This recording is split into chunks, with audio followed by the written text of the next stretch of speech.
Let's do this, shall we? Ladies and gentlemen, today we have a guest that needs no introduction, but he's getting one anyway because not only is this the third time he has graced us with his presence, his ascent from contender to the undisputed king of the UK battle rap scene has been nothing short of astonishing. With over 30 battles to his name, he is the current reigning, defending and undisputed Premier Battles champion, and on top of all that, he happens to be just the best. Having shown a resolve and self-belief that is certainly worth studying and emulating. Ladies and gentlemen, the champ is here. It's Bizzo motherfucking Bond, that guy. How are you, sir? The king of intros. You are the king of intros. I need to get you to ring announce a battle one day. I want to try it, but I know that the pressure's going to get to me in that moment. I just know it. I'll start quibbling all over myself unless I can practice it in advance, at which point someone's going to tell me, shut the fuck up back there, and then I'll lose all confidence.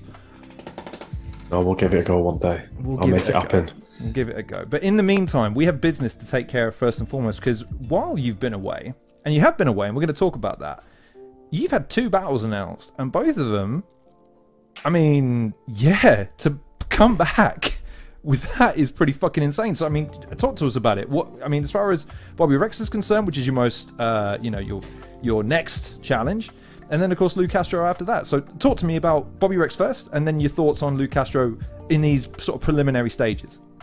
Yeah, I mean, I keep saying I've been away. It's more just a case of a bit of a reset. It's always been part of the plan. I've wanted to take a break for a while in terms of not having to prep for a battle for more than, you know, basically after the Anarchy, well, during the Anarchy tournament, I've prepped for a battle every 8 weeks for over 2 years. So I was just in a constant flow of get ready for a battle, take a week off, get ready for another one, and it was exhausting me. And it wasn't getting the best out of my pen. It wasn't getting the best out of my performance because it was just like kind of a cycle as opposed to actually enjoying the process. And I've said to Premier Battles a number of times, like, I need a little bit of a break. I need a few months off. I need to just chill out. I need to like forget about battle rap, because the thing with battle rap as a whole is, if as a performer, I don't know if this is the case for anyone else, but it certainly is for me, is that when you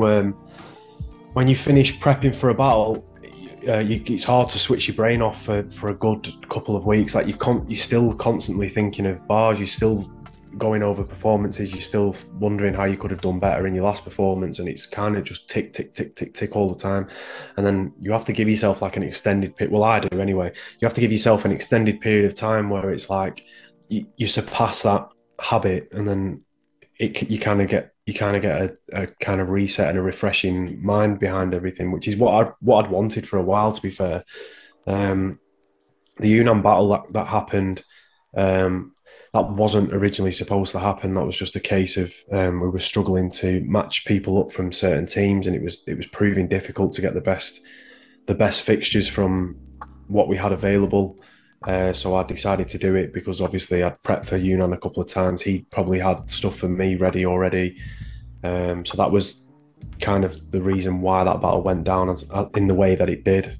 But yeah, I've taken a couple of months off from writing and prepping, and I feel raring to go, man, and I need to be anyway, because I've got 2 really, really important battles in terms of progression in my career as a battle rapper, starting with Bobby Briggz again, which is a bit full circle in terms of the journey that we've kind of both been on, and the story writes itself, but it's exciting at the same time. And then Luke Castro one is again, it's one of the top dogs from America coming over, and it's going to be on the biggest card in UK battle rap ever, in my opinion. And to be a part of that show, champ or not champ, just as a battle rapper as a whole, is something I've always dreamed of. So yeah, I'm happy with the 2 battles that are coming up. I'm looking forward to them both. I'm just excited to get back going now. I feel refreshed. I feel raring. Yeah, and I'm excited to start the writing process and see what comes out. See what comes out of the pen. I want to talk about the opponents themselves in a little bit more, specifically Bobby Rex in a moment. But I want to stay on the burnout thing, because I did watch your interview with Trouble. You son of a bitch, you beat me again. Anyway, he was asking you about the burnout, and you touched on it. Now, what I wanted to ask was, I mean, it's a thing. You know, all artists invariably encounter this problem where they're doing what they love so much they start to need some distance from it. What I wanted to ask you was, what was it like going through that for you? Because again, having combed through your social media, you know, you almost live and breathe battle rap in terms of the things that you observe and you comment on. You're obviously a cornerstone is cutting you short, but a cornerstone of the scene. People are looking to emulate you, and yet you needed a break. Tell me what it was like going through that. Tell me if there was a pivotal moment where you decided, right, no, I just need to do this. Or was it a gradual thing? Was it like, do you know what? I know I'm going to hit a bad bit if I don't slow down. So guys, I'm just going to slow down. I've not hit a wall. I just need to ring it in a little bit for me, and then when I'm recharged, we're back to the races again. What was it like for you? Yeah, that was pretty much it. I mean, in reflection of the UNAM battle, I wasn't entirely happy with all the content that I'd made. I felt like it could have been a lot better. I still believe I won the battle, but I feel like I could have done so much more creatively. I just hit a point where it was like, right, I need to just relax for whether it's a few weeks, a few months. I haven't got anything in my diary. I had no leagues hitting me up. I had no battles with Prem lined up. The season we discussed matchups for Sharks for the whole year basically, and there was no mention of me being needed up until the Bobby battle, which is on match day 5. So I just took the opportunity. It was a difficult one to do because obviously, not being as present as I was, I know it does affect you in terms of you. It does affect you kind of like your presence in the scene and your kind of hype behind you as well. It's something that you've got to kind of sacrifice to an extent if you wanted to. But one of the things you mentioned, though, and sorry to jump in, but I just want to kind of educate people to a little degree. You mentioned something interesting when you were discussing it. You said that you want some distance from it, but you maintained a presence. Like you mentioned, you didn't go away. It was more, I'll tell you what I equated it to.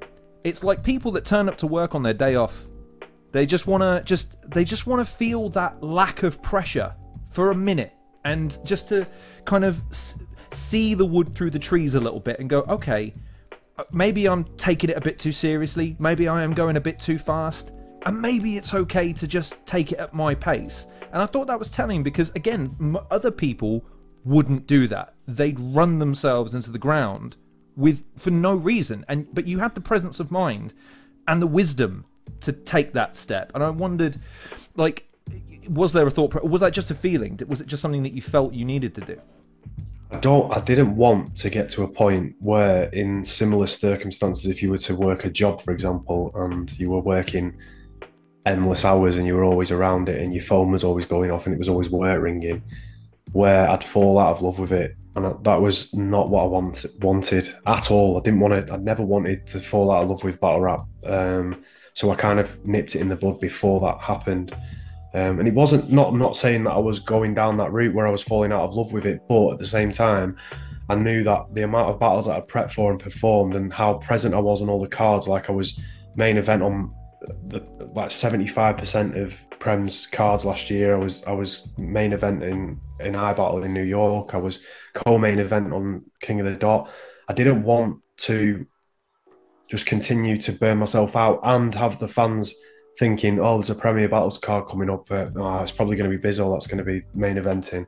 I don't want that. I don't want to have that kind of persona. I want to maintain a level of exclusivity where people will always be excited to see one of my performances. And I felt like that was one of the things that made me just kind of like step back a touch from everything, because I didn't want to be known as like an ever-present perform. I didn't want to be like, oh, we're building a card, who can we get? Oh, let's ask Bizzo if he wants to battle something. I didn't want that.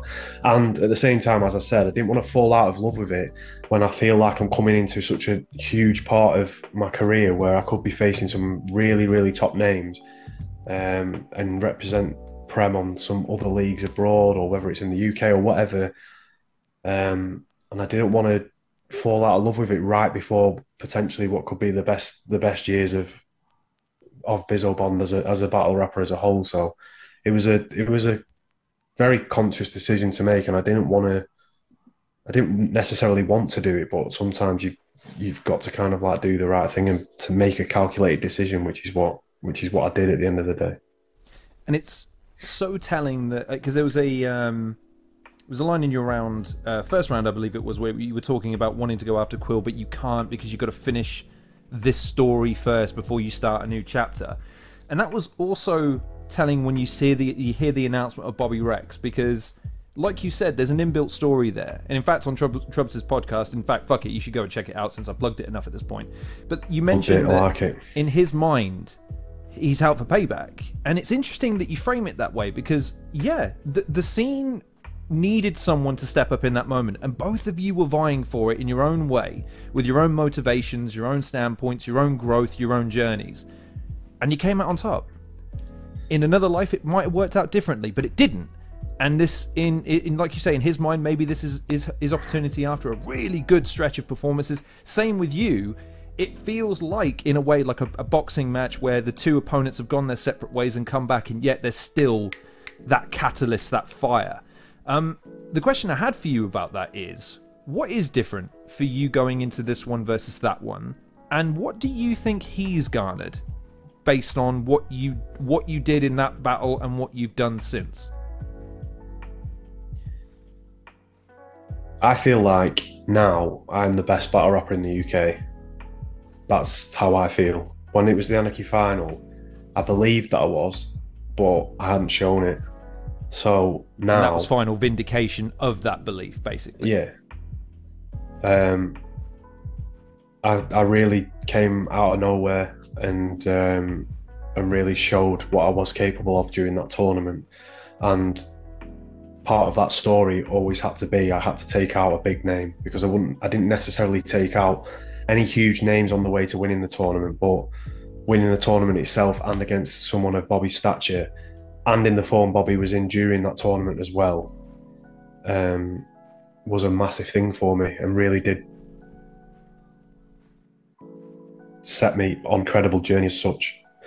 The difference is this time is that the fans, I think, believe that I'm the best, but I know that I need to show everyone, whereas it was the other way around before. So it's very important for me, this battle, because I don't want to lose it under any circumstances whatsoever.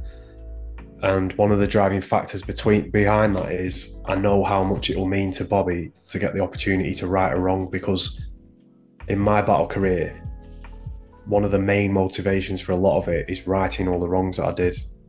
So I know how important it is, and I know how much effort will go into it simply because of that reason, because I know that he'll want revenge, not necessarily on me as a person, but on the situation as a whole, where he's openly said he didn't approach it in the right way.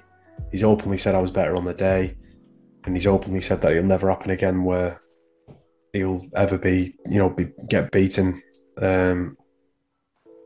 He never loses to the same man twice. I think it was one of his tweets were, which that's motivation, that's drive behind wanting to right a wrong and go after something you've always felt like you deserve. So it's going to be a very, very hard battle, very, very, very difficult. 100%, but I think, like all people that strive for greatness, and I really think that's what you're doing based on the performances you've put in up until this point, and again, putting off taking a break to take the UNAM battle. One of the things that strikes me is that you'll use that as fuel to say, okay, you think you're better than me, okay, I'm gonna show you that you're not. And that sort of championship caliber status and mindset is an interesting dichotomy versus that first battle, because I think one of the things that, having just literally rewatched it before we sat down to talk, The line that I think really shocks everyone is where you're talking about the offense he takes on behalf of other people in his realm, and then leading to that bob and weave line that I think most people would have been intimidated to say outright. But the fact that you were kind of alluding to an aspect of his psyche and his personality and execution, it stunned him, and it shocked everyone. And it kind of, that again, it's that thing of, the more people kind of go after you for certain things, and then you come at them with something that's that cutting that they don't expect, it's like, how do you prepare for something like that when he didn't expect it then? And even if he goes in anticipating something to that effect now, he's still not going to see that thing that you bring coming. Like, I really think that gives you an edge against anybody that no one's really had a chance to figure out yet. They haven't really unlocked that code. Oh, I always try to break someone down as creatively as possible, and try and always include material that's never been said to the person before. That's the main objective I always try and get out of a battle, because that's how you stand out from the rest, rather than following trends of. You've also made a point of saying that's a sign of stardom. If a newbie or a newcomer can say something to the effect of some form of originality against someone that's been around for so long and had everything said against them, that's a sign of stardom. So it's not like you're throwing an impossible barrier or a certain criteria that no one can meet. That's something that you do routinely.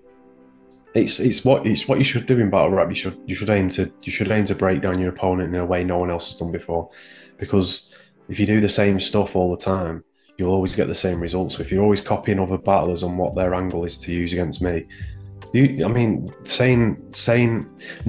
that I am not anything remotely associated with hotel work anymore, and I haven't been for 5 or 6 years, you are not going to get any form of approval, or you're not going to get a nod of acknowledgement, you're not going to get a handshake, you're not going to get a smile, you're not going to get anything out of me from that, because it's lazy.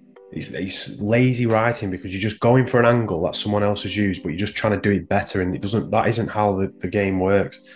And that's not something I'll never ever make up something on a battle rapper unless I deem it to be truthful in its own right. And again, it's testing, because it's hard to find that in some people. This Bobby battle itself will be very difficult for me this time around. When I get round to writing, I'll struggle to come up with, because it's going to have to be a complete, polar opposite to what it was in the Anarchy final. That everything's changed, all the tables have turned, all the angles are different. We're pretty much mates, really good mates now, like where we spend a lot of time. It's a complete different paradigm of a battle, so to have to approach it in a completely different way. I could just go in like 9 out of 10 battle rappers in the UK now and just do exactly the same shit I did in the Anarchy final, but just try and reword it a little bit and then hope that I get the same result over it. But that would just be lazy, and it wouldn't be testing as a battle rapper either. So, and it's not enjoyable either. It's not enjoyable for fans, and it's not enjoyable in the writing process. So I always try and be as creative as possible, and I always try and encourage it as well. And there's a lot of newcomers out there that are doing that, and some of the things that they're coming out with in the rounds, I always make a note of and take the time out to tell them if it was good. Whereas if something's very, very generic, then you'll know from my response whether I feel like it is. But yeah, that's pretty much what I aim to do in October. I just aim to do what I've always done and find what I believe is a weakness, without necessarily, I'm not into disrespecting people as a person, or I'm not into taking cheap angles on someone. I always try and do it in a way where it's respected in terms of an art form.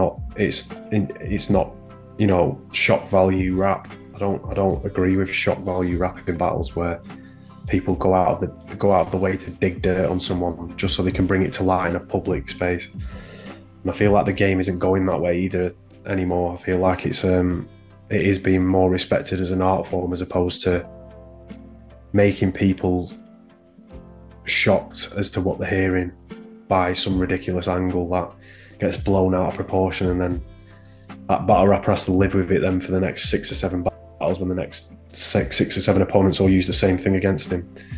It just becomes a game of Chinese whispers, and I've never been about that. I've never been one to start a Chinese whisper or any battle rapper whatsoever, just to, you know, make the crowd react. So yeah, it'll be interesting when it comes around to prepping for him. I'm excited, and I am a bit nervous about it because I don't really know how it's going to go.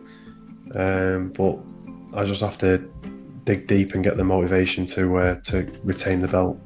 I think you do. I think you know how it's going to go. You know how I know?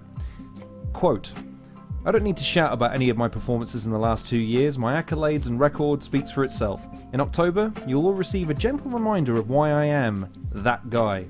I wanted to ask, gentle reminder? Is that a deliberate choice of words, or is that gentle antagonism of the scene? Not necessarily antagonism. Sometimes, so it's very hard. It's very hard as a battle rapper to read certain people and certain tweets or fans or media outlets making statements that hit you in a way where it's like not offensive, but how can I say this without causing an uproar? If you want to take a couple of runs at this, we have the editing tool, my friend. You take as many runs as you like. I see everything that gets put online, whether or not I respond to any of it or whether people think that I can't see it. Anyone that makes any sort of gesture which is aimed towards me or indirectly aimed at me or indirectly aimed at the top of the game within battle rap, I will see it. And a lot of the time, I don't agree with what is being said because I feel as though within the scene and within battle rap as a whole, there's a lot of biased opinions, and I feel like people are fans of certain battle rappers for the wrong reasons, and it's sometimes it is frustrating to look at because I won't be told, for example, that I've won a battle in the room, and then read a tweet 6 months later that they think that battle rapper beat me. Like so to me, that's contradicting, and someone some way down the line has got into their head to change their opinion on that, which is not true to themselves. So that was the thing that started the tweet where I said, "Listen, I don't need to go online and big myself up. I do it via performances. Like I've arguably not been beaten since 2019, 2018. So I let that speak for myself. Some of these people out here that are tweeting have got judge losses and are genuinely trying to say differently about certain, you know, where they deserve to be, or you know, it's not like it doesn't like upset me or frustrate me, but it's like I enjoy it to an extent because it kind of puts a fire in my belly where I'm like, right, well, I'll just show you next time, and then you can't have anything to say after that. So I kind of thrive off it to an extent because I feel like it's needed. I feel like I need to see it sometimes. I'll never ever be in a position where I think that's it now. I've got my style. I've got my prep. I'm just going to do this every time. I'm the best in the country. That's it. I'll never ever be like that. I'll always, every time I step on a stage, it's with the view of putting in a performance that is the best that you'll ever see of me. And I do feel like I probably have done that. I would say I've probably got better every single battle. Maybe in different departments as such, but when I see stuff online, I always take it in. I always want to use it as motivation. And certain tweets on that particular day when I tweeted that they were aiming it at me. I know that they were aiming it at me, and I hadn't even you know said anything online at that time either. So it was kind of like right, well, I guess I'll just have to show you then, which is the only way that I approach it. I'll never get drawn into childish, you know, back and forth online. Everyone's entitled to their opinions. I respect everyone's opinions. It's just a shame that some of them are wrong all the time. I highlighted it because it just spoke again to this mentality of yours of being the calmest and most collected person in any room, despite the fact that you're surrounded by loud, bombastic personalities. And the old saying of the loudest person in the room is the weakest person in the room. Now, of course, that is slightly reductionist, but at the same time, there is an element, there's a kernel of truth to that. And the fact that because I figured that was in a response to something that maybe had slighted you, or you just want to just say, you want to just big yourself up sometimes and remind people of the shit that you've done. And I loved the choice of words. Do you know what? I'll give you all a gentle reminder of why I'm that guy. Like, the self-assurance, the confidence, the fact that you're like, you motherfuckers, this, that, or the other. That's not your style. It's never been your style. But the assured confidence still shines through. And I had to remark upon it because it made me chuckle. And it was really just one of those that guy moments. I really enjoyed it. It doesn't offend me though. This is the thing. Like, I don't get offended by it. Someone could come up to me in an event and say, "I think you're absolutely shite. I think you don't have anything about you, and I think you shouldn't be champion of the league." And people underestimate. Right. Bizzo's a big. I met Bizzo in real life. He is huge. So don't. There's easier ways to commit suicide. Don't do it to yourselves. Even if that was to happen, like, it'd be like, right, fine. I respect that opinion. I believe it's wrong, but I respect it nonetheless. But people saying that and seeing certain things online where it's like, like downplaying an achievement or a result that just doesn't make sense. Things like that, when I see them, it's more a kind of, right, well, next time you'll never make that decision again. And that's how I go about it. I don't have to scream and shout to be heard, because I get heard through my performances and through what I've achieved as a battle rapper so far. So that's kind of a character that has been built over the years, because in previous years it was always how boring I was or how quiet I was, and I used to always grind on me, and I used to try and like fit different personas. I used to always try and be more loud in battles or online. I used to try and take the cocky approach. I used to try and, but then I think we've had this discussion before. It was just a case of realising, like, just be yourself at the end of the day. And I have a lot of self-belief in myself. I feel like I am the best battle rapper in the UK. I feel like I could beat a large majority of battle rappers in the US comfortably. I genuinely feel like I could go very, very far as a whole in the entire sport. So that'll never change, no matter what people think or say, and I'll never ever make a decision based on what someone else says. If people were outraged at something and wanted me to retire or weren't impressed with me, then it's not their decision to make. It's my decision to make at the end of the day. I'd never make a decision based on what's being said. I'd always make it based on how I felt. And that's just something that I've always, I've had to grow to develop that as a trait in my character. But now I'm here, I feel like I feel pretty invincible, to be fair. I don't really care what's said. Talk to me for a second about the experience of the fans in your mind when you visualize an event. So one of the things that I took away from one of your interviews was that Shotty versus Disciple was the first battle you attended live. Is that right? Mm-hmm. And you talked about the impact it had on you, and you talked about how you felt during the event. Compare and contrast what you felt going to that first event with how you want people if you're the one that's headlining the first event they ever go to. Because again, we met at the Plug 3. It was my first event, and I gotta say, the impact on me has been indelible. It's been brilliant. I can't recommend to enough people that they should go to a battle rap event for a variety of reasons. But I guess what I want to ask you is, like, when you know you're headlining a card, of course you're gonna want to put on a performance, you're gonna want to win. But like, comparing your first experience to what you would like a first-time fan to be, the kind of experience you want to give to make them lifelong fans of not only you but the genre. Do you have any thoughts on that? Do you have any things that you want to make within your power to make happen for a fan when they walk in the door? It's difficult because when I always talk about battle rap and people going to events, I believe they're put off immediately just because it's called a battle rap event.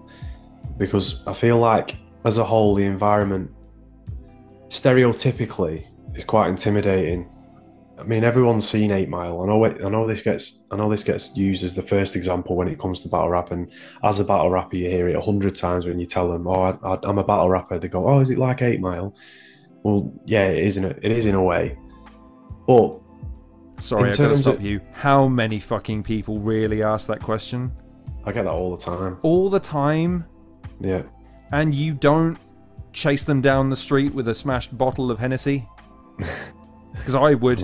I'll lend you. Oh, okay, maybe not Hennessy. I'm not made of fucking money. But you know what I mean. Like that sounds fucking exhausting. It does happen quite a lot. It's the only way you can, and sometimes as well, people don't really understand the format, so you have to kind of explain it in baby terms, which sometimes is. Have you seen 8 Mile? Yeah, well, it's like that. But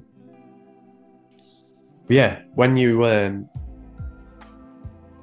when people envisage going to an event, I do believe that there is a sense of it's an intimidating environment where they walk in and everyone turns around and he's like staring at you, wondering who you are. I genuinely do believe that people that haven't been to events feel it is that kind of way. But the only way you can tell them that it's not is by if they actually go, which is the difficult thing. You can't entice someone to go and do something if they've got a certain perception of it, unless they're kind of like, dragged to go along or persuaded heavily to just give it a chance kind of thing. I always want new people to go to battle rap events. I think some of the battle rap fans are the coolest people in the world. I think a lot of people have there's a lot of genuine hearted people within battle rap. There's a lot of passionate people. There's a lot of different communities that all are in one. There's a lot more women that go to battle rap events now than there's probably been for a while, and it's something that I think everyone should try and attend at least once if they enjoy watching. Certainly, if they enjoy watching it online, because in person it is a lot better. I believe. But yeah, it's just a case of having a good time. I mean, when I'm actually performing, it's difficult because I'm so focused on making sure I'm level-headed the whole time that I'm there. I don't really get dragged into many conversations, or I don't really like associate with anyone too heavily while I'm there. Like, obviously I'll always say hi and small talk before moving on kind of thing, but yeah, I love going to battle rap events, especially as a fan. I enjoy being part of it. I think the atmosphere is great. The more people that are in the room, the better. But yeah, I can't recommend it enough. I think especially the recent Premier Battles events. I mean, the last one we had where we only had 3 battles on the card due to some cancellations and no-shows, the atmosphere was like up there with like the funnest atmosphere that I've been a part of as a fan within battle rap. So I think the only way is up from here as well. I think the more people that attend, the better the environment, the better the atmosphere, the better the content. And you need people to attend battle rap events as well. It isn't a case of, oh, it's all right, I'll just get the pay-per-view. Yeah, but sometimes that's not good enough, because although the gesture of supporting from home is there, which is always appreciated, it's very difficult to make good content when there's not a lot of people in the room. It's hard. You need that kind of electricity between everyone, and you need genuine crowd reaction. And the more people that are in the room to react, the better the footage, which effectively makes the pay-per-view and the YouTube drop better, which then effectively elevates the battlers who are putting all this work in to put these performances on to further their careers and become a bigger name. And it all goes hand in hand. The fans are needed desperately within battle rap. So if you're a fan that's never been before, if you're a fan that's not been for a number of years, if you're a fan that hasn't been for like 10 years and you don't think it's the same anymore, if there's so many different variables of fans nowadays. I've strongly encouraged them to give another event a go and just go and see what happens, man. The ticket prices aren't expensive, they're not extortionate. the travel can be a bit of a pain at the moment with train strikes and whatnot. But you are alternating between the north and the south when you do the plug events. Yeah, occasionally. exactly. So Yeah. it's not as if there's not one that's within. You know, it's an event, so it's one of those things you should treat like it's a day out. It's a thing you go and do for the day. Yeah, it's true. Very true. Let me ask you a question then to that point about the encouraging more people to participate by limiting, because of course, you know, there's something about battle rap that's, you know, there's some danger to it, not in the physical sense, but you know, it's not, you're not getting it's not a cuddling or a tickling competition. There's hurt feelings, and there's strong words, and there's you know, I mean, the one I went to, obviously the Shotty Quill moment had everyone talking just because they were yelling and spitting in each other's faces for 30 seconds, and that made clicks, you know what I mean? So people clearly care about that. But one of the things that I wanted to get your opinion on is, and I don't know if you've heard, but Shuffle T's been fired, apparently. What did you make of that as a marketing and promotion exercise for Premier Battles, but also for Gemini, Shuffle, Marlowe? Like, what did you make of that? I loved it, man. I think it was probably one of the best things to come out of the season, to be fair. I think stuff like that is always... I'll never ever turn my nose up at it, because I feel like it's a way of engaging fans in between events, which is another thing that's very difficult to do. I feel like Gemini's been a breath of fresh air to the scene since he's come back, to be fair. I think he's actively trying to push the scene forward, as well as himself within the within battle rap again. And I think he's done a really good job of doing all of that. Obviously he's battling Quill for the Don't Flop title. I've no doubt whoever wins that will obviously deserve it very much so, but I do feel like if Gemini was to win it, it would instill a little bit more meaning into the title, and that's no offense to Quill at all. But I feel like, to be fair, I feel bad saying that now, but what I mean is Gemini done everything online with the intention of you know, getting more eyes on the scene. So he's been a part of the beta squad sketch, which is what he did, where there's a lot of eyes on him there, and he introduced himself as a battle rapper, which is always it's a great thing to see. Quill equally has done wonders for the scene as well, in terms of like his Foot Asylum battle that he did. He's obviously don't flop champion. He's beaten Crafty. He's done certain things on stage where it's drawn eyes to him. His performance levels are through the roof when he battles as well. And I do feel like whoever wins that Don't Flop title will elevate it further. And I feel like if Quill was to beat Gem, I think it would certainly improve his name as a whole. Because I feel like Quill is an amazing battle rapper, but he for some reason he doesn't have the following of one that I feel like he deserves. I feel like he deserves a lot more fans and bigger opportunities and stuff for the talent that he has. Whereas Gemini's more, if Gemini was to win, I think those opportunities would come more naturally, because he's got quite a big following and a lot of people know who Gemini is. He's battled on URL. He went on a mad undefeated streak at the height of Don't Flop during its golden days. So yeah, Gemini's return has been one of the highlights of the year for me, in terms of, you know, what the scene needs. It needed someone like that to come back and be like, right, everything I do from now on online is going to put eyes on battle rap, and he's done it successfully. I know what you just said there in terms of you can only say what you say, right? I'll give you my theory on Quill, because I loved him during Plug 3, and his promo afterwards, he was talking to Trubs. Man, lit a fire under me to get him on the goddamn channel. I'm like, man, I got to talk to this guy. And it wasn't the same guy. Not really. It was the same dude, obviously. It wasn't like I was talking to a guy called Steve who was calling himself Quill. But he didn't have the intensity or the mania that he had as a performer. And I think one of the things that people gravitate towards when it comes to performers in any genre of entertainment, wrestling, sports, music industry is that they equate the performer and their artistry, their status as an artist, to them as a person. And when you see someone act so disproportionately to how they portray themselves on stage and the persona they've bought into on stage, it's jarring. It's not... It doesn't endear you in the way that you would if you're like, oh yeah, well totally it makes sense that this guy is just an extension of the guy in real life.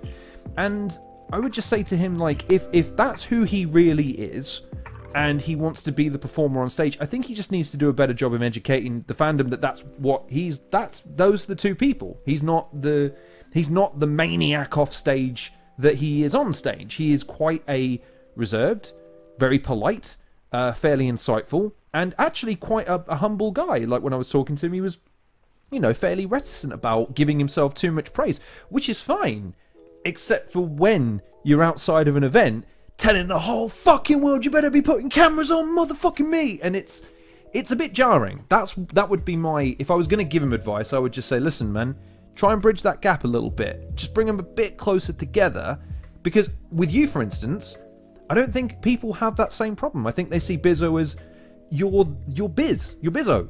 There's no... wait, that's Bizzo? Like, there's no dichotomy, there's no jarry effect there, if that makes sense. But you're free to disagree with me if that's not... Oh, I understand what you mean, yeah, exactly. I feel like Quill wants more people and eyes on him, and that's the kind of like path that he's gone down, is to enhance his performance and do certain things on stage which are going to potentially go viral. You know, he's trying to draw eyes to himself, which there's nothing wrong with that at all. And I would say he did. That's why it got me to pay attention to him. It's like, whoa, who's this guy? Yeah, it definitely worked. And it has worked for him since he started doing it, since the shovel with Moke, and then, you know, the balaclava against Crafty, magician's outfit. You know, it does draw eyes to you, but is that what you want to be known for? Do you want to be known for doing that? Whereas whenever you battle now, it's always going to be a case of, oh, I wonder what trick he's going to do here. I wonder what costume he's got ready.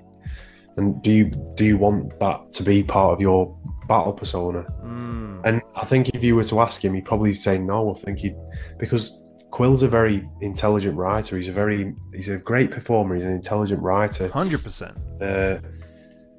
I think I personally, that's what I enjoy watching of him. But I'm a battle rapper. I'm not a fan in terms of scrolling through social media and wondering who this guy is, which is, I think, probably one of the reasons why he's doing it, to draw new eyes on himself. I love Quill. Like, I'm not criticizing him in any way, shape or form. We're completely different in terms of battle rappers. And as you said, if he's more subdued and more quiet on streams and interviews, and how does he bridge the gap between that and the performer? Yeah, if only because, man, I've always, and I've said this to you before, I see direct comparisons with battle rap and professional wrestling through the prism of the performer, i.e. Bizzo Bond is a performer on stage. He doesn't... when he takes a bus, he doesn't get on the bus and then start battling people on the bus. That's not how that works. But in the same vein, when people turn up, they have to believe in you. And it's easier to believe in a performer if there's consistency in the presentation of a performer. And social media can aid that, or it can hinder that. It's the same reason why if I say a lot of interesting and introspective things on my podcast, but then I go on Twitter and I say something to the, I don't know, Liverpool are a great team, you know, something stupid. It would ruin my credibility. You know what I mean? Is he going to let that slide? Do you reckon he's going to let that slide? I don't think he's going to let that slide. But you see what I mean? Oh god. Do you know what? Fuck it. Let's sideways into that. Because listen, the season hasn't started. So technically speaking, nothing's happened. So there's no reason for us to be mortal enemies for any reason. Are you excited for the new season? Yep. Okay.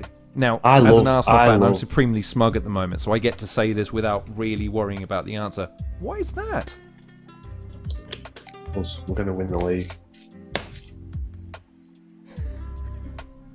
And we can have this debate if you want, because Or we're going to I'm have all a for it. debate. Ooh, see, look, this is the problem, man. I have guests on now that we have him on enough that we can debate. Usually I'm like, no, I don't want to debate anyone. I might hurt their feelings. Now we're at the point where we can go, right, fine.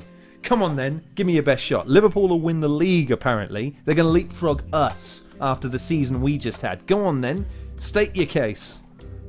I think it's out of City, Arsenal, and Liverpool. I don't think anyone else will be close. I think it's an advantage that Liverpool aren't in the Europa League, aren't in the Champions League, and we're in the Europa League instead. I think we've signed 2 top-class midfielders, one in particular being Alexis McAllister. I don't think we're done in the transfer market yet. I feel like the formation that we're playing at the moment is very attack-minded, which means there's going to be a lot of goals scored, which is something that we've always struggled with in recent seasons. I think we've got rid of a lot of dead wood out of the squad. I think that in terms of Henderson leaving, Fabinho leaving, Milner leaving, Keita leaving, Oxlade-Chamberlain leaving, I think it's only good things. I don't think keeping any of those players would have been beneficial going into the season, particularly based on form and age and players that have run the course for us. We've got a new captain now who's actually going to be ever present and play majority of his games, because last season we had a captain who was coming off the bench to captain the team. So we've got a vice captain now who's young and enthusiastic, a Scouser, who could potentially, in this new role that he's playing, break the assist record for the season. We've got the best goalkeeper in the world, and we've got the best front four in the world by a country mile. I don't think there's anyone touching our strike force in the league this season, and I will argue to the moon about that because I genuinely, firmly believe it. I think that Luis Diaz, Darwin Núñez, Cody Gakpo, Mo Salah and Diogo Jota on the bench is formidable in terms of attacking options, and I feel like it'll cause a lot of problems for a lot of teams, and it's all going to boil down to the big games such as City, Liverpool, Arsenal, Arsenal City, and I feel like they're the ones that are going to dictate the course of the season. Next. That is confident. That is confident. I mean, ultimately fruitless, but confident nonetheless. I do think Arsenal are a big threat. I think that they've made the right signings. I'm not really entirely sure on why they've signed David Raya. That doesn't make much sense to me personally. But I feel like they're strengthening the right areas. Okay. So the reason I half-heartedly chuckle at the one observation you made there, for instance, which is the midfield lineup that you've got.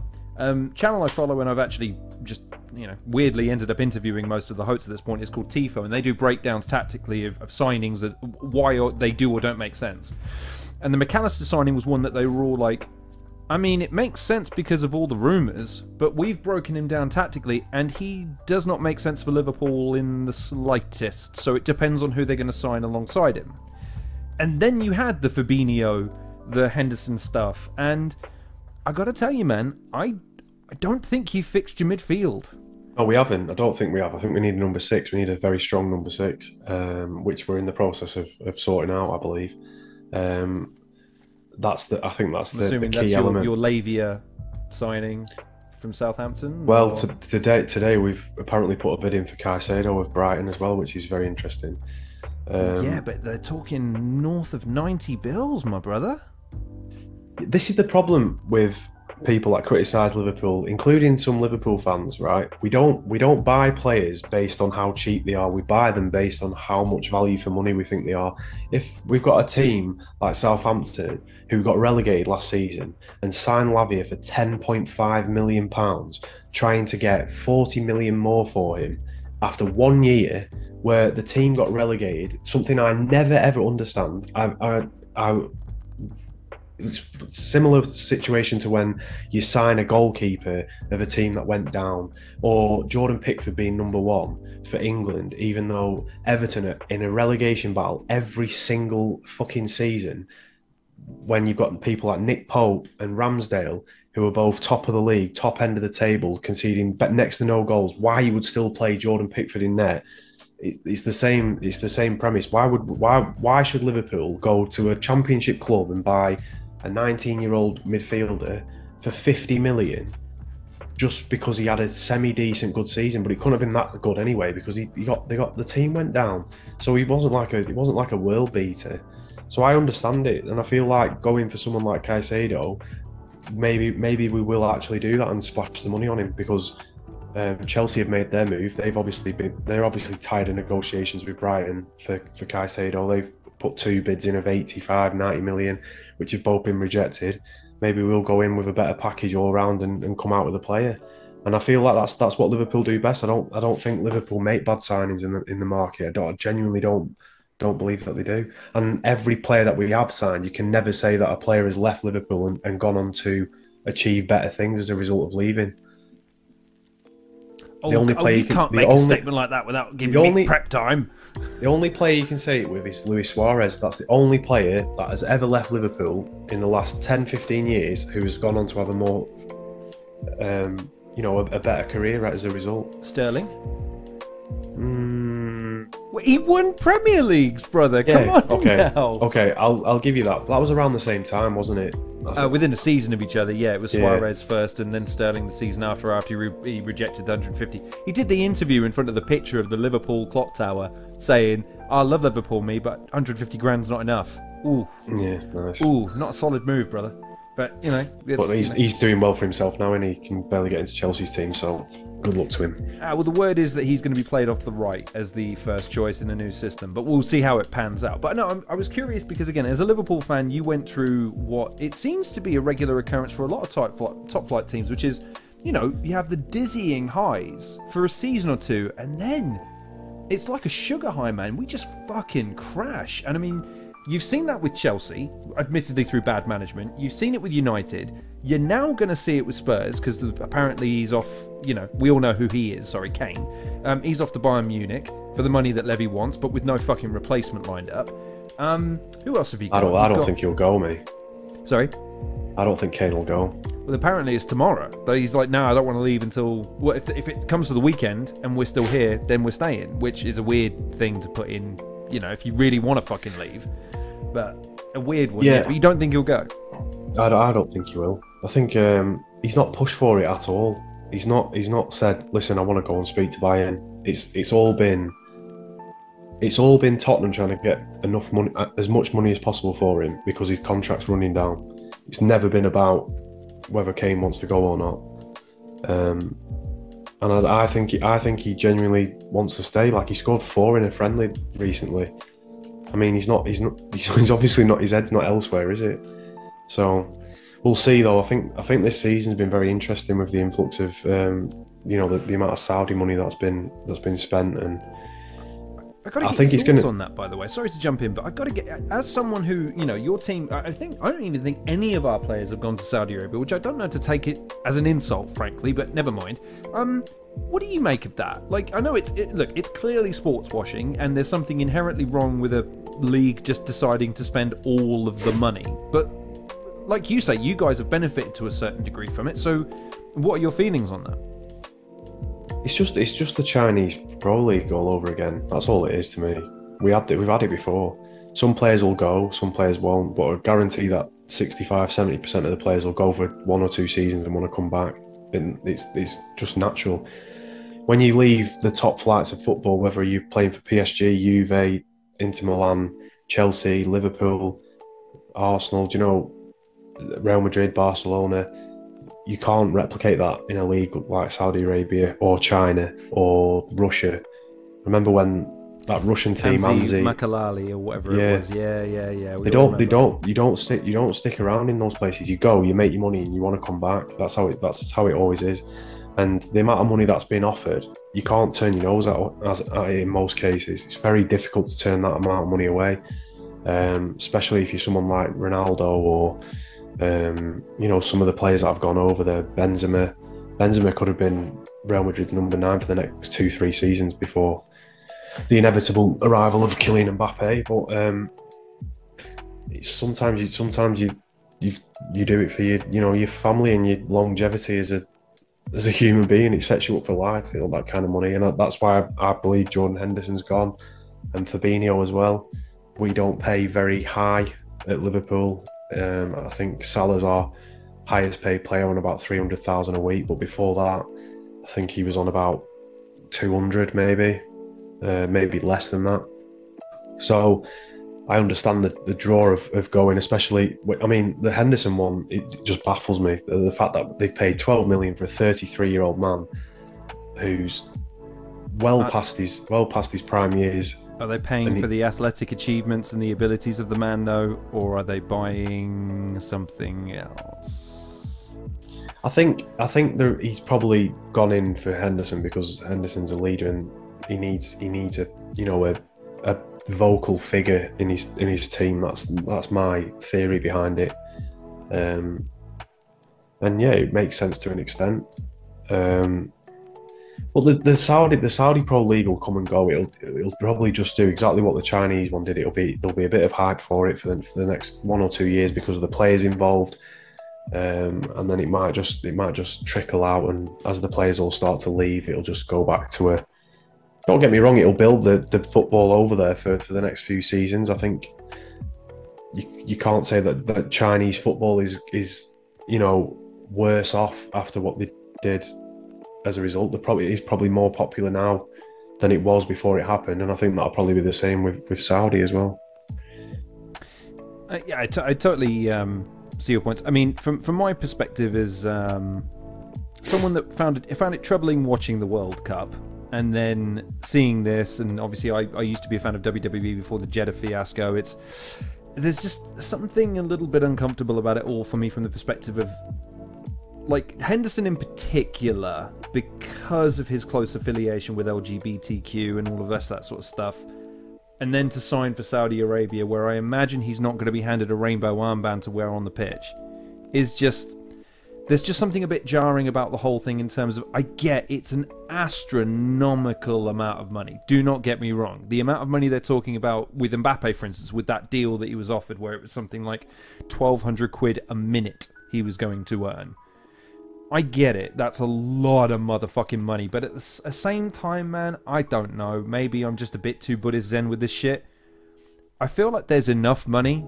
There's a limit where it's enough, and then anything I feel the same. Becomes its own problem. In fact, one of the things I often, when I'm pontificating with the young'uns, is when they're talking to me about how much money they think they're going to need one day. The old question, like, if I wrote you a check with any number on it, and it's got to last you the rest of your life, how much would it be? And the numbers you hear, and you go, can I ask you a quick question? If you're on £100,000 a year, do you think your problems go away, or do you think you have £100,000 a year problems? It just might be worth something thinking about. I agree that I think when you hit a certain level of wealth, there isn't much more you can obtain. I think it then it goes from being financially wealthy to establishing power of some regard. And I think when you hit a level of wealth, when you surpass that level of wealth, the mission changes. It changes from wealth to power and, control of sorts in terms of assets, and whether it's assets or whether it's businesses or whether it's property. People have, stability. They want security from it. I get that. I understand. Like you guys, like with Premier Battles, for instance, I get you guys are trying to build a stable platform, and to do that, you have to grow. You have to increase your revenue. You have to diversify your revenue streams. I've never seen anything from you or from a lot of other guys within this scene or in a few other places that I follow where it's, hey man, so here's a ticket to get into the event. Now, Bizzo's battle, though, you got to pay £3 extra, otherwise we're going to ask you to stand outside for 5 minutes. I'd go, do you not think that's taking the piss? And yet, in a lot of industries these days, that's the business plan. And that just, it seems greedy to me, and it's indicative of a lot of this mentality of more money for the sake of more money. And like I say, that's why I put the question to a lot of the young'uns, because there's nothing wrong with chasing money. That's absolutely fine, like you've alluded to there. There's nothing wrong with it inherently, but there becomes a point where it takes on a different meaning almost. Yeah, definitely. It's more to do with education on what you actually do if you ever reach those heights. A lot of people can go down bad paths by becoming too money motivated, and people can lose their money as well. Getting lots of money isn't a guarantee of success. Look at professional footballers in the 1990s reverse. Like, how many of them are still millionaires? Yeah, this is it. It's financial management more than, chasing as much money as you can possibly get. you look at all the footballers from the 90s, they're all gambling addicts and alcoholics, and they get swamped up by the vices. I'm pretty sure I read somewhere that Alan Pardew, when he was manager in Newcastle, part of his monthly wage was he wouldn't receive it because it'd go towards gambling debts. So that was part of Mike Ashley's contract offer to him, is that a percentage of his wage would always go to pay off gambling debts, which is a sad thing. But again, that's what happens when you chase money recklessly. Like if you chase it in the right way, you can make a lot of it. I mean, we go back to Henderson and how much money he'll be making in Saudi.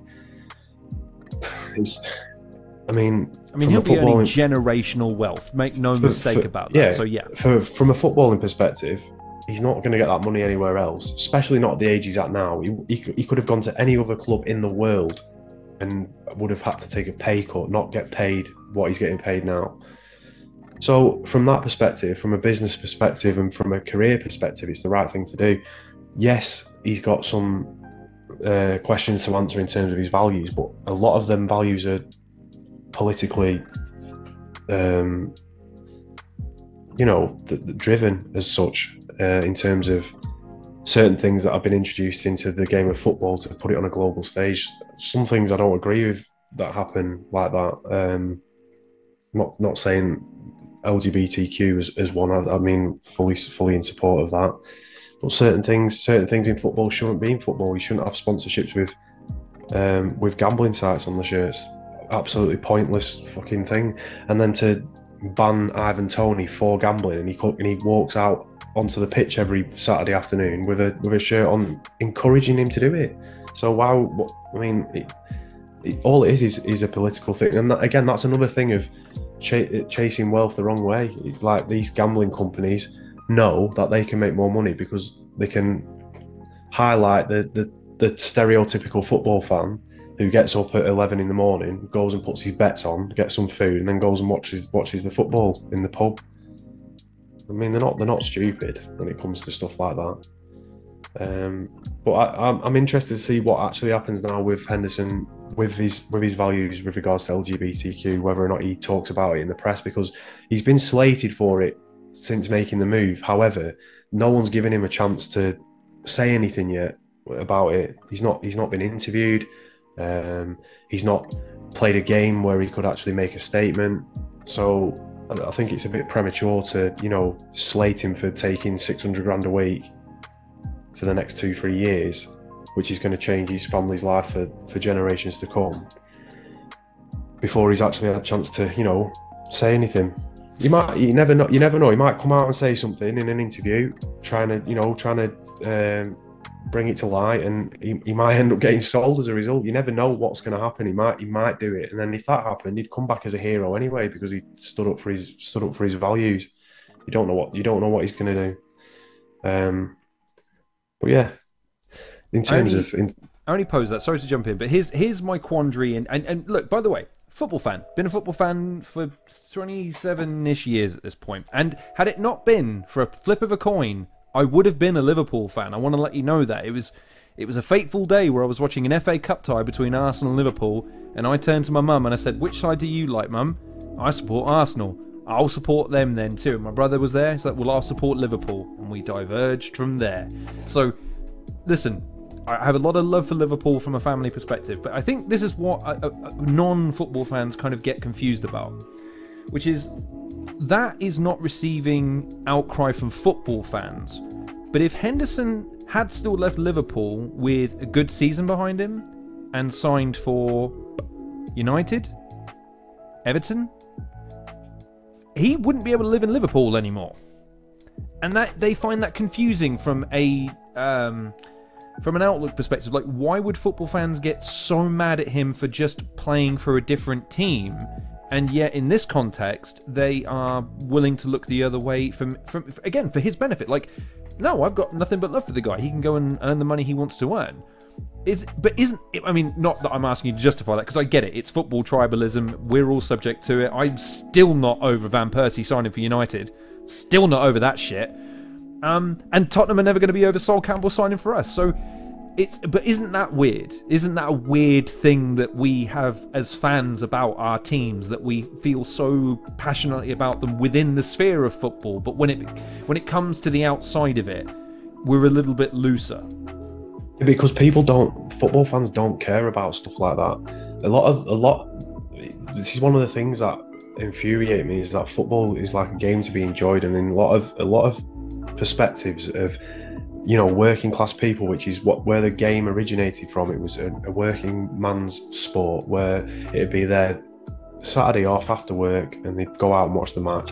It's their escape from everything. That's what they do to enjoy their life. Like, their life is filled with enjoyment based on going and watching their team play, whether it's the local team or the team that they support. In most cases back then it was you know, the local team that they chose to support. But the more it's hit a global stage, the more diverse it's become, the more different opinions, and then as soon as you allow anything political into anything, it dampens it. And when you say that people would be more outraged at Henderson joining Everton or Sol Campbell going to Arsenal, for example, that's because that relates to the whole reason why they watch football in the first place. That's their passion. That's their church, if you will. That's what they are passionate about. Whereas the large proportions of people aren't necessarily well, I know for a fact that a large population of people that are watching football aren't watching it to see what political statements can be made to try and change the world. The game was never invented for that purpose. It's just been used because of the amount of coverage that it gets. Which is why, no doubt, yeah. Absolutely, yeah. Then people know, you know, Just Stop Oil, if they run onto a pitch and protest oil in the middle of the World Cup final, millions of people are going to see it. Back in the day when you used to have people that are protesters or streakers or whatever on the pitch, you used to follow them around with a camera. They used to get more airtime than, you know, some players in some instances. So they know that the audience is there to see these things, and that's why these certain things that are politically driven are pushed into sport, because they know that they'll get the coverage from it, and they know that they can cause a disruption on a global scale if they interpret it in the right way. The whole Qatar World Cup thing,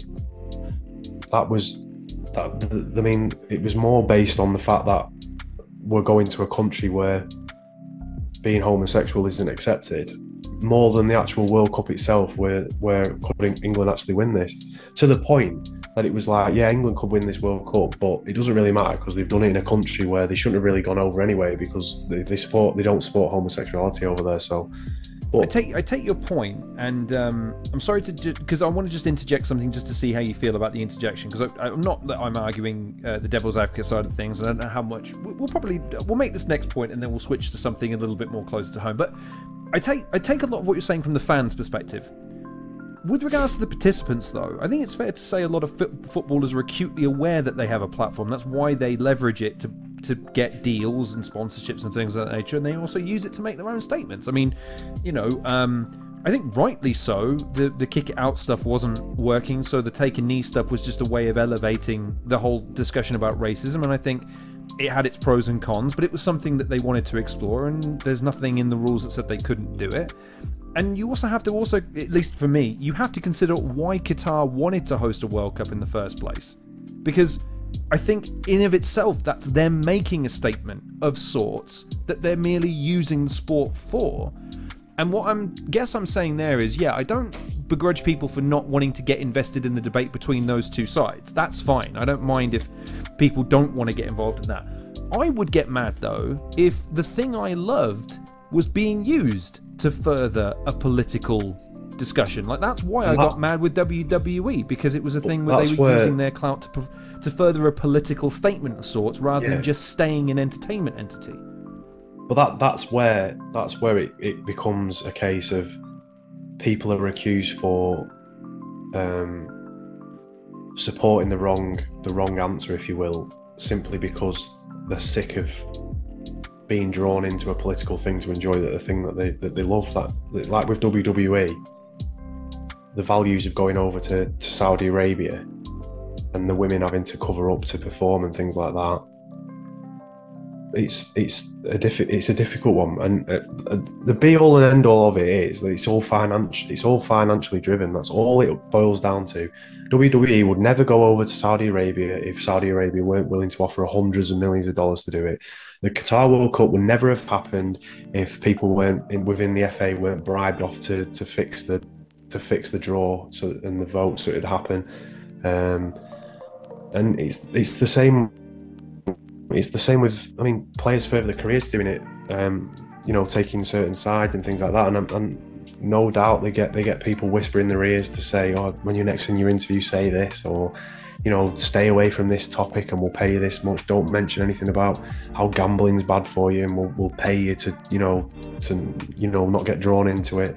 You know that that's happening in the world today. It's a sad thing, but that's what I mean when I say that the fans aren't interested in any of that. They just want to go and enjoy the football.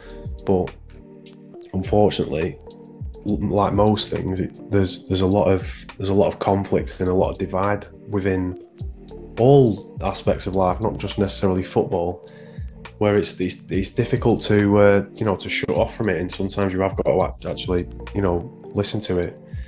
And it's tiresome. It is tiresome. Yeah. Take that point, because again, the controversy angle of it doesn't matter if people are angry or really happy, so long as people are interacting it ruins so many things, and it diverts attention, and it dilutes and pollutes and all sorts of really terrible things that I think this generation and generations are kind of going to be fucking unpacking. Because I've got to tell you, man, watching home videos of my folks with a TV that was no bigger than fucking, I don't know, my head, with 4 channels on it, and one of them was fucking rainbow, like it was a simpler time with less animosity. And granted, it wasn't, you don't have the autonomy of entertainment and the diversity of entertainment and the demand of entertainment that you did, but god damn it, man, it seemed like you could just sit down with a beer, turn on the telly and zone out for a bit, and that wasn't a hard thing to do.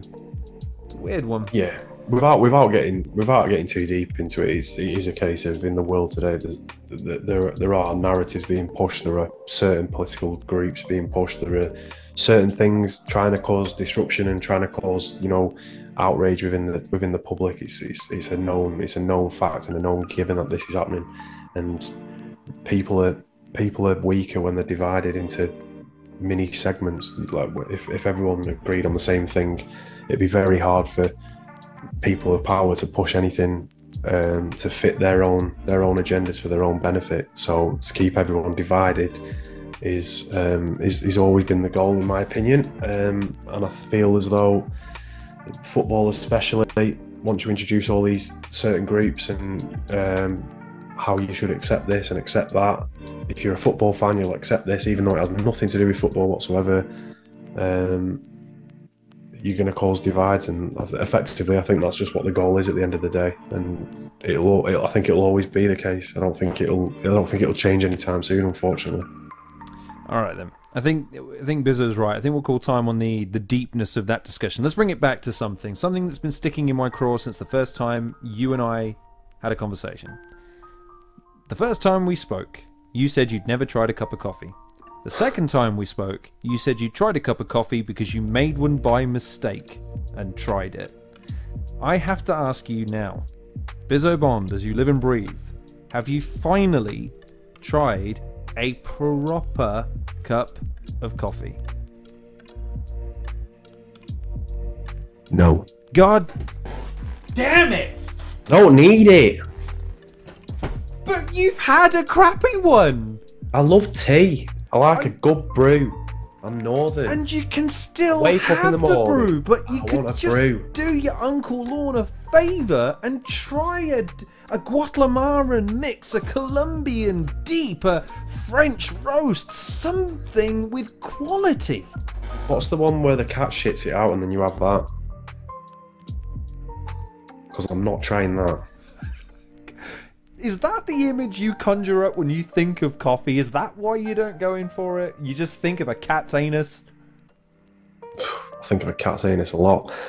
I It's no, it's never ever enticed me. I've never been enticed to have a cup of coffee ever. I've never woke up and I've gone, do you know what, I fancy to a cup of coffee, and it'll never. I don't think that'll ever, that day will ever arise. Okay, so I thought about this. I thought that might be your answer when I asked you that question. So I come to you today with a bargain.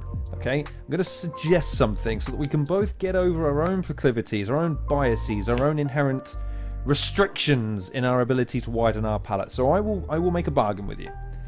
People know this is going to break my fucking heart if he says yes as well. At the event, because I'm coming to the event in October, so I'm going to be. Oh, you're coming to this one, yeah? I'm coming to this one. I've already told the missus, and she's booked a trip to Poland to make sure I have no distractions. Cheers. I will, if I bring, and I will make sure it's a good quality. I'm going to make sure it's the tippity toppity, so you know it's going to be good. Okay, if you will try a proper cup of coffee, not necessarily at the event, because I know you got shit that you got to prepare for. I will try a prime. Are you happy now, motherfuckers? I'll try one, and not that fucking 3-pronged ice pot flavor, one of the standard ones. All right. If I do that, and it will break my heart to do it, so you know I'm making a sacrifice when I'm doing it. I don't want to do it. Will you try a proper cup of coffee? I don't want you to try prime either. Why? What have you got against prime? It's shit. I've never tried it. It's shit. You can tell it's shit because the amount of marketing that's gone behind it to sell it, it's shit. And for everyone that's paid more than £2 for a bottle, I think you are an absolute weirdo.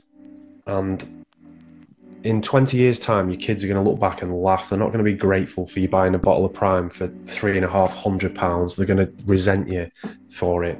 And rightly so, because you're an absolute helmet for paying that for a soft drink.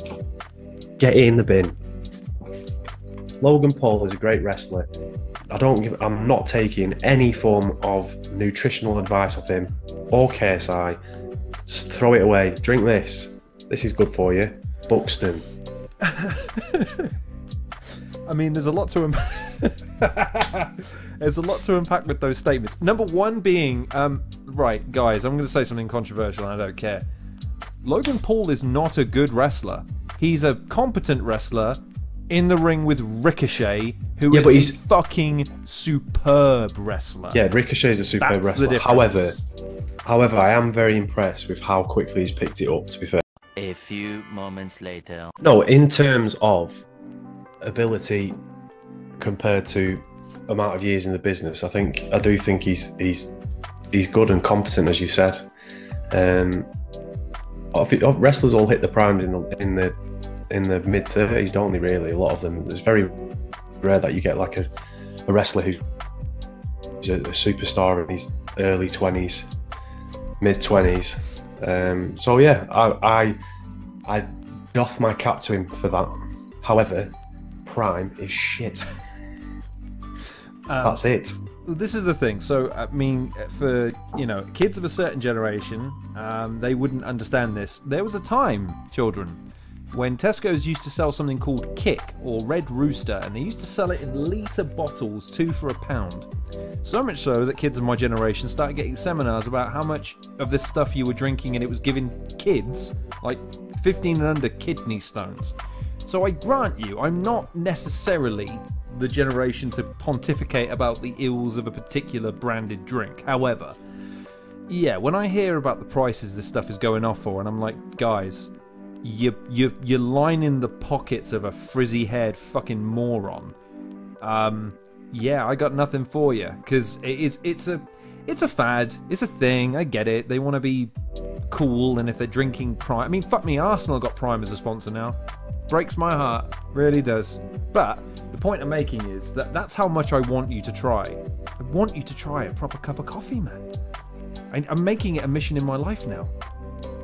I just don't want to. I can't look. In the same way I'm getting my hands on that goddamn belt one day, I gotta get you to try a cup of coffee, man. Nope, it's not happening. I don't like the taste of it. It's a sickening. But the one you had was it granulated? Did you spoon it into a cup and put hot water in it? Yes. That's not coffee, man. That's It's gravy. the expensive stuff. He's see. This is how little he cares about coffee. He's more interested in his godlight than he is in me in this moment. That's how little this man cares about coffee. And ladies and gentlemen, coffee is God's way of letting you know that the day will be okay. Okay, it's the way. And look, but he says tea. Tea is, you can't drink cold tea. It grows skin. Why would you want to drink tea? Why would you want to drink cold tea? But that's my point. You can drink cold. You can put ice in coffee, brother. You can have a frappe. Crappe. Wordplay. I can't believe you're shitting on coffee so bad. You can have iced tea. Can you though? Yeah. Ask Lipton's. I'm sorry, man. You're not going to sell me an iced tea. I don't want to sell you an iced tea. You're using it as a crux to say coffee, no, but you tea, said yes. You could have iced coffee like it was some miracle breakthrough, and iced tea's been around for longer than a frappe. So there's you nothing can't better. know that for certain. There's nothing better than a nice cup of Yorkshire tea with a dash of milk, brewed for a couple of minutes prior to the milk going in, and that's you for the day. That's it. I have about 2 or 3 brews at work every day. That's it, and I'm good. Don't need coffee. No one needs coffee, okay? In the same way, no one needs Gucci slippers, but everyone puts them on their Christmas list. Like, come on, man. Coffee will never be on my Christmas list. Unbelievable, man. I don't know what I got to do. I offered to drink a Prime. What more do I have to do? I'd rather you not drink a Prime. I'd rather not have a coffee, so it meant you stay away from Prime. Wait, so I don't even have to drink a Prime and you'll have a cup of coffee? I think you just talked yourself into nothing. You heard him. He'll drink a coffee if I don't drink a Prime. Well, if he twists my arm, I mean, I suppose. I don't think I said that. Interesting. So I thought the Liverpool thing would be where it got contentious. It turns out coffee is where me and him become nemesis and he becomes the Bond villain. Interesting. All right. What other hot beverages sets him off? We'll have to find out another time. But we have more questions to roll on to. So I like he peppermint looks like he tea. wants to say something. I do like peppermint tea. You like peppermint, but it's still tea. It's an alternative. Tea! I thought you were going to say, like, man, I could do with a Galaxy hot chocolate or something like that, because at least that's something else. I've not had a hot chocolate for ages, but that is what I would get in most cases if I was to go to a coffee shop. A hot chocolate instead of a tea? I wouldn't get a tea at a coffee shop. Not even a chai tea or something like that? No, that's shite. You don't like chai tea? No, horrendous. But it's healthy for you. Don't care. Oh God, we're all over the place. In fact, you know what? Fuck it. I'll use it to segue in. How's your gym work coming at the moment? Yeah, it's all right. Yeah, not too bad. Trying to stay as healthy as I can.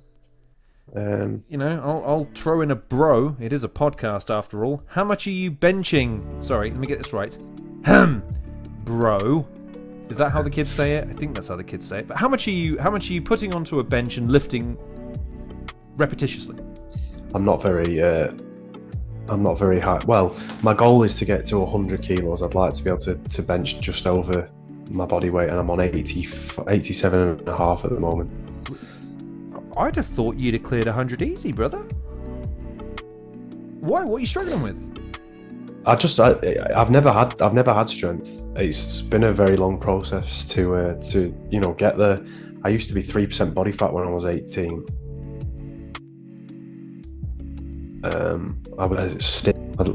I've never ever been big in any way, shape or form. It was just kind of like the height that did it, and I was pretty overweight in 2018, 2019, and then I started weight training. So I'm a little bit behind the times at the moment, but yeah, I can't. In terms of lifting heavy weights, to be fair, I could probably do a lot more than 87 and a half, but I train on my own first and foremost. I don't like training with anyone else. Obviously, if someone was spotting me and I felt a little bit more comfortable, then perhaps I'd try and get a little bit further up. But I don't really do it. I don't really do it for that. I'm not like in any rush to lift a particular amount of weight. It's kind of more building the discipline to be going to the gym every single day and building it into my lifestyle. So it's always, you know, something that I want to do when I wake up in the morning. Like when I wake up, I want to make sure that I go to the gym at least once. And then that's how I'm trying to live it at the moment. So the weight and stuff, I've no real time scale on when I want to do it by. I'm not doing it for that reason. What do you really excel at then in the gym? Or maybe excelling is the wrong word because that gives it a competitive element. But I mean, is there anything in particular that you really enjoy? I mean, some people like calisthenics. A lot of people like a lot of the road work that goes from a treadmill, or they like lifting heavy, the sort of ego lifting, as it were. Like, what's your poison in that respect? I do enjoy weightlifting. I like. I just enjoy the actual exercises themselves and making sure the form's right. And I enjoy, like, obviously the pump that you get from lifting weights. Like, I don't think there's a better feeling when you're training than the pump that you get when you lift a weight. And when you obviously look at yourself afterwards, it's quite a satisfying, satisfying thing to see your body changing like that. I enjoy swimming. I like swimming, and I enjoy going on the punch bag every now and again. Yeah, I enjoy going to the gym as a whole now, whereas I never used to enjoy it. I used to think it was a chore, but now I go even though it does feel like a chore, because I know I'll feel miles better after it. The main thing really from it all was from a mental perspective. I feel if I was to have 2-3 weeks off the gym, I think the first thing that would suffer would be my mindset, and it would send me down a depressing kind of route where I wouldn't be happy if I don't train, which is, I think a lot of people can relate to that. Let me ask you why that is, because I've I'll be honest, this is probably the first time I've talked about it publicly, and I've struggled with that. I've put on 1.5 stone since I was in properly lean shape, 13.5, and bricked up, whatever the fuck you want to call it. But basically, I was in a shape where I'd be getting compliments in public, and that was weird for me. It was like, all right. Since put on a bit of weight, so now I got a bit of cushion. I've got a family pack now rather than 6-pack. It feeds the whole family. It's great. One of the things that I've come to reconcile, though, is that it's, I'm 33, I'm getting on now, and it's one of those things where, genetically speaking, not everyone is predisposed to being in shape in the way that you once were. The physique isn't as aesthetically pleasing as it could be, but man, functionally I'm fine. I can still perform to the same lengths that I did back in the day. And it's been a mental hurdle getting over the fact that maybe it's okay. Maybe that's okay, that I don't need to constantly angle for that prime physique for it still to be leaps and bounds ahead of the next guy.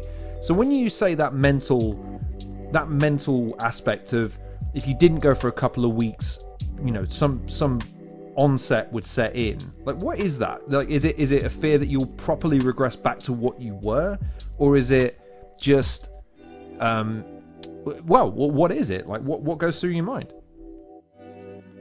I think it's more a progress thing. I think as in recent years, one thing I've realised I neglected a long time ago from a personal perspective is becoming the best possible version of myself. I think I neglected that quite significantly by whether it was going out drinking or avoiding going to the gym and eating a lot of unhealthy food. I think I kind of set myself back on the back burner in terms of that. And I get a very good rush of endorphins when I train. I feel like it kind of it keeps me driven, it keeps me confident and motivated. And should I take that away from myself for a long period of time, then it does become a downward spiral, if you will. I think after a couple of weeks of not training, you're more likely to go, oh, fuck this, I'm just going to order a pizza in, or I might as well just go and buy a load of beer from the shop and just sit and drink this tonight. I can't be bothered doing anything. Whereas now it's more a case of, no, get up and go to the gym. You'll feel miles better after it. And going to the gym as well influences all my decisions in and around my life as well. So if I go and train and lift heavy and I come out of the gym sweating, like tonight, I wouldn't then come home and order a pizza, because what would be the point of going to the gym and putting myself through all that in the first place? So then it makes me make more conscious decisions to drink more water as opposed to Diet Coke, and eat healthily. So I've eaten my meal prep this evening, and that all benefits you later down the line. But from a mental perspective, it just makes me feel mentally stronger. I feel like I feel a lot more confident and a lot more, switched on when I go to the gym. I feel like I can make better decisions after I've trained. And if I was to neglect going to the gym and started putting weight on again and things like that, I think it's just heading for disaster. That's my personal experience with it anyway. That's how I have come to recognise what happens if I weren't to go to the gym regularly. I take that point. Very quick aside, but it relates to. Have you ever seen The Sopranos as a TV series? So yeah, I went down a bit of a rabbit hole with that, and yeah, it kind of opened that helped me cope with that, because you're looking at a bunch of guys that eat almost exclusively pork, which I know is like 70% fat and like nearly 10% protein, and the rest of it's salt and sugar.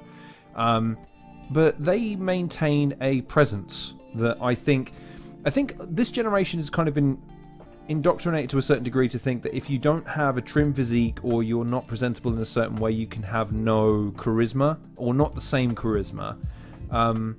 Whereas when I watch these guys, it kind of reminds me that there was a time when that physique was considered freakish. It was considered extreme to a certain degree, and not everyone walked around. It wasn't widely advertised. It was very niche in a way.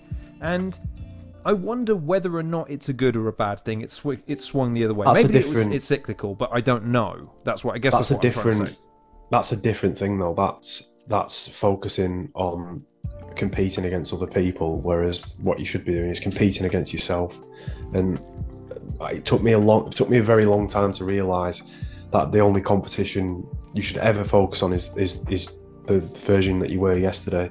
If you can become 1% or 0.5% better than the person that you were yesterday, whether you trained a little bit harder and lifted more in the gym, whether you read an extra 2 pages of a book, if you do that for a prolonged period of time, then you'll always be happy with the result. And you have the thing that a lot of people focus on is what other people are doing around them, but they don't see it from the right perspective. They only see it from a face value perspective, as where someone will share a post online like, "Oh, look at me, I'm ripped," and all the gym influencers and all the people with hundreds of thousands of followers, you don't know how happy they are deep down, and you don't know how content they are with their life, and you don't know what they're doing to attain that physique. You don't know whether they're having surgery. You don't know whether they're taking drugs. You don't know whether they're like literally killing themselves just for an aesthetic point of view. And all you should be focusing on as an individual is being the best version of yourself. And that's what other people care about. If I was the worst version of myself, then people wouldn't want to talk to me. But if I'm the best version of myself, then people would want to talk to me. And that's just a fact of life. People are drawn to the right energy, and the fact that if you're actively trying to become a better person in terms of whether it is your physique, whether it's your knowledge, whether your wisdom, whether it's your aesthetics in terms of how you look facially, people will notice the way you carry yourself. Yeah, the confidence. People will always get drawn to that. And if you're actively speaking it out that you want to be the best possible version of yourself as well, that you'll entice the right people into your life as well. Whereas if you're trying to be like someone else, you'll entice the wrong people in. Because if you're trying to be like your famous gym influencer and you're trying to match their physique, you're just going to draw people that are drawn to them, and they're not the right people for you at the end of the day. You've got your own unique personality and persona within you, and you need to attract like-minded people to that, rather than thinking that if you get people that such and such bodybuilding draws on the pictures where they're getting fire emojis off all these attractive girls, maybe that'll make you happy. And the reality is it doesn't. And it takes a long time to realize that. I only realized that in my 30s. I was very in my 20s. My 20s was pretty much trying to trying to get those kind of people to like me based on me thinking it was the right thing to do, and it wasn't the right thing to do. I neglected every other aspect of my purpose to try and be something that I wasn't. And it's a very rewarding realization when you start not giving a fuck about what other people think about you, and letting things happen naturally. It's a very rewarding thing. Talk to me about that a little bit more, because I'm going to, again, just to preface that with my own observation, which, since becoming a dad, one of the realizations that I've had is that my priority shifted to what's best for them, and that isn't always me. Now, that's a hard thing to kind of tell guys when they become parents or they're single dads, because it becomes about pride and this, that, or the other. And I'm trying to explain it like, you have to divorce yourself from the perception of other people sometimes and look at things practically and pragmatically in order to get the right result ultimately. Sometimes the right result isn't going to present itself today, it's not going to yield a result today. It pays dividends down the line. But that was a hard realization, it took time, and you've kind of alluded to that there, where you had a period in your life where you were aspiring or emulating people or things that ultimately didn't pan out, and when you started to embrace who you really were and to go after who you wanted to be within yourself, you started to see a lot more. Well, you were happier, you seemed to be more productive, and you certainly seem to be achieving more of the things that you want to achieve. The question I have is, was that process hard for you, or was it a catalyst kind of thing where you just kind of had a eureka moment? It's an ongoing process. I think in terms of being from your perspective, in terms of being a dad, we all should be striving to be the best version of ourselves. But with regards to our children, we should be striving for them to be better versions of us. And anyone that lives on that mantra in life will always have, a very strongly built family with the right values, and they'll take that out into the world and share that accordingly with the people in and around them, and that's how life should be in my personal opinion. With regards to my personal journey, I just made the wrong moves for a long period of my time. I made bad errors of judgment. I made the wrong turns when I was at the crossroads. I'd always go the wrong way.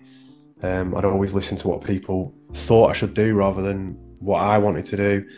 I'd dress certain ways to be accepted by certain groups in some cases when I was a lot younger. And it's an ongoing process. It's very hard it's hard to get rid of people's perceptions of you out of your system. It's very hard to do that. But at the end of the day, it's the one exercise I always try and do when I feel like things are bleak, and I do recommend this to anyone because it's helped me out probably the most within this period of time, is that I'll always, if I'm ever feeling like overwhelmed with negative things that are going on around me, I'll write them all down on a piece of paper, every single one, and really exhaust myself as to what's like bothering me. And then I'll take a massive big black marker pen and put a line through every single one that I have absolutely no control over whatsoever, because there isn't anything that I can do. I cannot change someone's opinion of me, regardless of how many flowers are sent to the house, or how nice I am, or how many times I invite them over to make it up to them, or whatever gestures I make, or even if I was to become an absolute Adonis and multi-millionaire, that still might not be enough for them to say, yeah, well, he's a bad person. Everyone's entitled to think certain ways about certain people, and a lot of people will think about you in a way that you might not like. And one of the main things in life is you've got to accept that, and obviously just not provide any energy to it whatsoever. You've got to kind of like stay away from people like that. So when you cross out these things that are out of your control, it's kind of like a little bit of weight release off your shoulders, because you know that you're never going to do anything that's going to amend that. And then what you find is you have like 3 or 4 points where you do have control over it. So like if for example, I was like, one of my things that was troubling me was I've not been to the gym in 3 weeks. Well, the first thing that I need to do is go to the gym, and then my life will significantly get better because I've done something that I've been putting off for 3 weeks, and I've started that process again. And you end up with 3 or 4 little tasks that you can accomplish, and when they're done, that you feel a better individual as a result of it. It's a phenomenal like feeling when you actually carry that exercise out. So I do recommend it to anyone that actually is feeling like overwhelmed with certain things. But yeah, I mean, everyone's different, man. Do you understand the amount of people that laugh at you when you say that you're a 32-year-old battle rapper? I mean, it happens. It isn't a the same number of people that ask me, so lawn like the grass. Yeah, you have my sympathies there, brother. It's one of those things. It's like that. Those people, I will not associate with them because they're laughing at something that I genuinely enjoy doing, and it's something that I'm actually passionate about. These are the same.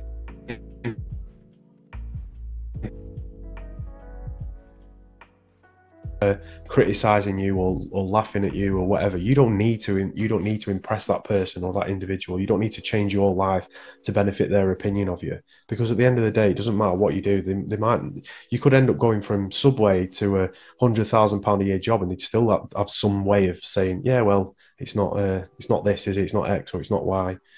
It's just the human nature, and a lot of it's drawn on jealousy as well. Like, I take great pleasure in telling people, like, I've been flown out to Las Vegas and New York to do silly battle raps that, oh, why are you doing that at your age? Oh yeah, I've been to Las Vegas. Have you been to Las Vegas for it? No, you haven't. Have you been to New York? No. Oh, I have. I didn't pay a penny to go either. I got flown out because of what I do. So the joke's on you, really, isn't it? But that's just part and parcel of life. You'll never get criticised by someone who's doing better than you, ever. It's a fact of life. You'll never ever get criticised by someone who's doing better than you. It's always done out of envy or jealousy, or the fact that they're not where they want to be in life. So the way that they do it is they try and bring you down to their level rather than get up to yours, because they can't be bothered doing that. Yeah, it reminds me of that famous 50 Cent anecdote where he was talking about people in the club, and the guys that always start shit are the guys that aren't doing so well. You'll never see a successful person starting shit in the club. And, you know, I like quoting 50 Cent as Curtis Jackson because it sounds more prophetic, you know? I think it was the great philosopher Curtis Jackson that once said, yeah, if your look is your only attribute, you gon' do some hoe shit. Marvelously philosophical and so deep and meaningful. But sorry, I had to interject a joke here or there, but I'm going to do that some more because I have another observation that I would like to query of yours. See, this is all well and good, but is it just me thinking I can't be asked washing all that up afterwards in reference to air fryers? What you got against air fryers, brother? Oh, I love air fryers. Well, it was a thing about the way that they're cooking something in with the thing or something. Like they're putting all the stuff, because I don't use air fryers. I've never used an air fryer, so I don't know what the fuck. But like, there was a picture with stuff, and there was some other stuff, and there was some wrapping around the other stuff, and it was all in. And yeah, you were like, I can't be arsed with that. So what the fuck, man? Listen, right. First and foremost, I don't care about trying a coffee or trying a prime. You need to try an air fryer first and foremost. That's the first thing. The second thing is, okay, I can't recommend an air fryer enough. By the way, in terms of how it can cook specifically meat. Really, you want it for meat or chips. I've got hot water for meat, brother. I broil my shit to get rid of all the fat in it. It's fine. It's tried and tested and 100 years strong. Like I don't need an air fryer for that. That sounds fucking horrible. Listen, man. When you're on a keto diet like me, and you don't want to just eat fucking fish all the time, and you want to eat chicken, but you don't want to steam it, because steaming it dries it out, you broil it. And the reason you broil it is because you get rid of all the saturated fats. You can then make a soup out of the broth, and then you can dice the meat up, chuck the meat in the salad. Suddenly you've got 2 meals for the price of one, and no carbohydrates in it whatsoever. No saturated fat, no salt unless you add it in there. It's beautiful. No, sounds shite. Just like a bottle of Prime. Joe, I'm starting to think that me and Bizzo are never going to be flatmates because we're never going to have a shared meal night for one because we're not going to agree on the fucking delicatessen that we go to. And I obviously can't afford the electric either because all the fucking lights keep going off. Doing my head in. It's those bloody air fryers you got plugged in your kitchen, my friend. That's what's going on there. That's what's happening. It's shorting your electrics because those air fryers. What you need: burning stove, gas, water, pot. Done. Easy. Sound like I'm speaking to someone Amish. I'm just listen, man. I'm not listen.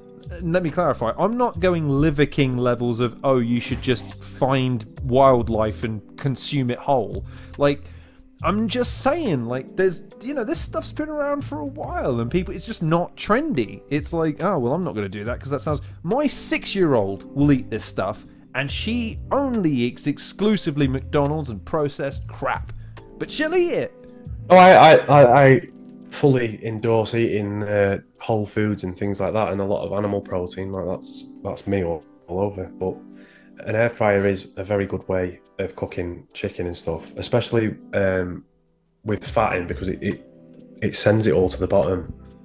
So you end up effectively doing what you're saying, but a bit more up to date and not from the medieval times. Can't even catching shade about cooking soup. Unbelievable. What the hell? What was I going to say? I can't remember what the video was cooking, but it just looked like it was a fucking mess in terms of how hard it would be to wash it all up. And see if it's. This is going to be great for the people at home because then, do you know what? Fuck it. I'll do some actual editing for once, and I'll splice in a picture of the tweet. I have the link. I think I can send it to you in the chat if necessary. But let's just wait. Also, while we're waiting, is it Twitter or is it now X for you? No, I've always called it Twitter. Okay. It's still Twitter. That's good to know because again, I can't. I think it'll be called Twitter for a while, won't it? Before anything changes. Let me put it to you this way: his name is still Walter. It's not Gunther, and it's still called Twitter. It's not X. That's where I come down, and that's where I will always come down. It was always Cocoa Pops for me. It was never whatever they called it for a little while. So Choco Krispies. That's what it was, and they had that campaign for a bit as to what they're calling it. Right. So already, by the way, they're pouring liquid and sauces and. See, already too much. I'm not asked. I'm not washing that up. That's a pot of something that she sprinkled in, and it's an omelette, I think. And now she's pouring pasta. No, she's making macaroni cheese in an air macaroni fryer. Cheese. That is, yeah, too much washing up. Not interested. But I'll make it in a pan. Hang on a second. We just said that a pan is for the medieval peasants who force boiling meat. Huts. Sticking meat in boiling water to separate the fat. But no, but you also cook it. It cooks through in the heat. Okay, question. What do you think they did before, like, apart from just fucking sticks over What, you mean in fire? medieval times? I don't... Oh, man. I can't believe I'm defending cooking soup against Bizzo Bond. Of all the things I thought I'd be doing this year, this wasn't one of them. What you gotta get? But air fryers is okay. People pouring whole concoctions into the fucking thing and pressing cook. That's fine. It's literally the future. And you're living in the past, sir. It's the future. You're taking your meat down to an old river and setting up shop with a cauldron. You know, like when in cartoon times when there's them tribes and they've got like a human on a spit roast like that. That's how you do your meal prep. You have a whole hog on a spit roast over a fire with a big cauldron on top of it as well. Oh my god! Walking around doing chants to take all the fat out of it. What happened this week? None of the interviews have dropped while we're recording this, by the way. But you're the third person in the row to roast me. What have I got? Have I got roast me written on my forehead or something this week? There's nothing wrong. Why don't you try roasting something as well? You could try roasting something instead of. But roasting doesn't separate the fat from the meat, brother. That's what I'm trying to say. I can't live on tuna anymore. I did it for 3.5 years to lose 20 fucking million stone or whatever it was. I'm sick of the stuff. And I can't just drink whey protein shakes as well. Can't be done. There's a bloke that apparently lived on whey protein shakes for a week. I think he died. So no, that's not. It's a hard no for me, brother. I gotta find ways of getting chicken into my diet that don't involve Hugh Jackmaning it and saying, yeah, all I do is eat steamed broccoli and chicken, and I get Wolverine jacked. Liar. So, anywho. I'm just saying, Wolverine, Hugh Jackman, everyone loves you. You can just say you're on steroids. It's fine. No one cares. It's absolutely fine that you want to look that way. It's all good. Anyways. Watch Bizzo ask me to remove that for libel. Anyways. Last couple of questions. We'll do some quick. I never really do quick fire, but you've been on a third time. You know, how much new ground can we really cover? But I think we've got some stuff that we can cover where we can hit, and we'll end on a high. Now that I've been... Let's do it. Personally insulted, which I'm probably gonna. He's on for that. It's not on the. There won't be multiple. There's no multiple choice, people. Don't worry. So, first question: any celebrity, living or dead, who would you battle and why? Who would a battle? Celebrity-wise, yeah. For a themed battle, who would you pick and why?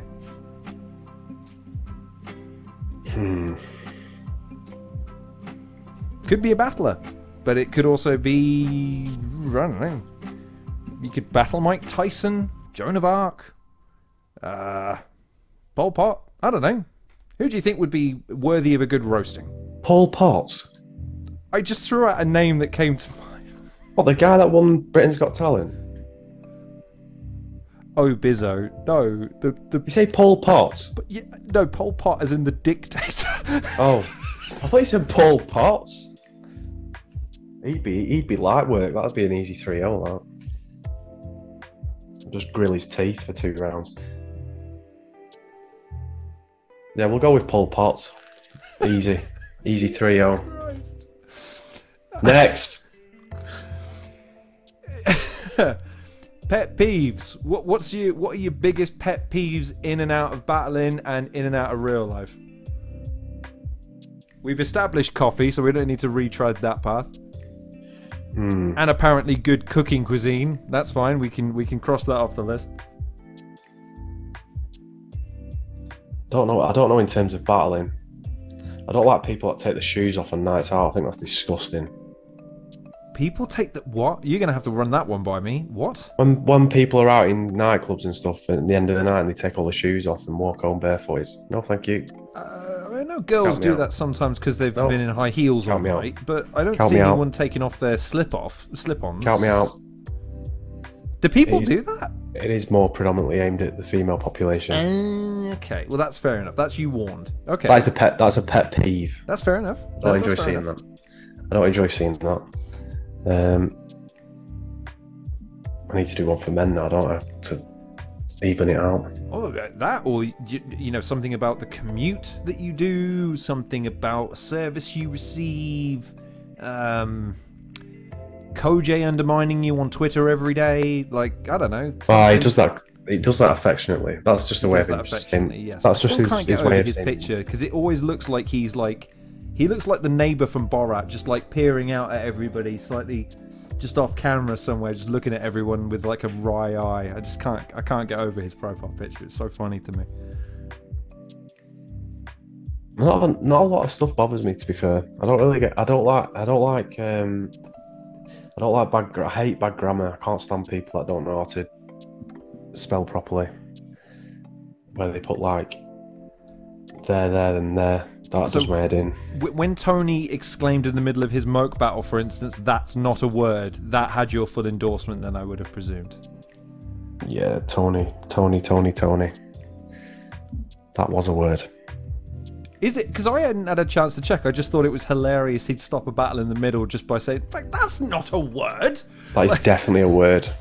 It's 100% a word. Definitely. I'll go to... Well, we can check it up if you want, but I'm pretty sure it's a word, that. I can't even remember the word, but I remember watching it, and when he said, "That's not a word," I was like, "Yeah, it is." I didn't check. Well, I just thought it was funny. It's just... That's not a criticism of Mr. D. That's my pet peeve is people that can't spell and people that use words incorrectly. It drives me mad. Don't try and argue with me if you know you can't spell certain words properly. Like you can't put an apostrophe in your to signify you are. If you're trying to talk to me and you're saying Y-O-U-R, as in you are, you've lost the argument already. I'm not interested. I've switched off. I've gone to watch Family Guy. Oh, interesting. Okay, that's good. That's a good one. And favourite Family Guy character? Peter. I mean, no, I don't say really, because I mean, obviously, you know, titular character, but like not Quagmire, not Herbert, not. I like Herbert the Pervert. Herbert the Pervert is the one, if only because whenever he pops up, he says something that's instantly memorable Outrageous. because of how fucking bad it is. I'll never get over him. Like, the kids are pedaling on their bikes and he's had methamphetamine and he's just he's vibrating down the road after them. And the guy who voiced him did COD for like a year in character. Like, God bless that man for traumatizing a whole generation of kids. Hey, how you doing, kids? It's so fucking good. Hey there, you. That was great. You can do the impression. Nice. That's good. Yeah, it's my party trick when I'm pulling women. Well, that was going to be another question. Like, weirdest talent, or what is your weirdest talent, or what is the talent that you wished you had but you don't? I'd love to be able to put my fingers in my mouth and whistle loudly like they do in the movie sometimes. You know that when they I did that once as a fluke. My friend told me how to do it. He said, you pinch these two fingers like this, and then you like fold your tongue down. The tip of your tongue you fold inwards, and then you blow. And then I did it that time, and it sounded incredible, and I've never been able to do it since. Oh, there we go. You just fucking did it. Listen. Okay, now I've got another reason to... Because not only is he criticising my cooking, now he can do the thing I want to do. I just taught you how to do it. I'm just giving you a tutorial. Look how easy that was. My dad tried teaching me how to do it. It doesn't work, brother. It's like when I try and teach kids how to do middle this. Middle finger and thumb. Insert into mouth. Well, no, but you're setting yourself up now, because now you've got to do it. The tip of your tongue you press backwards onto the base of your tongue.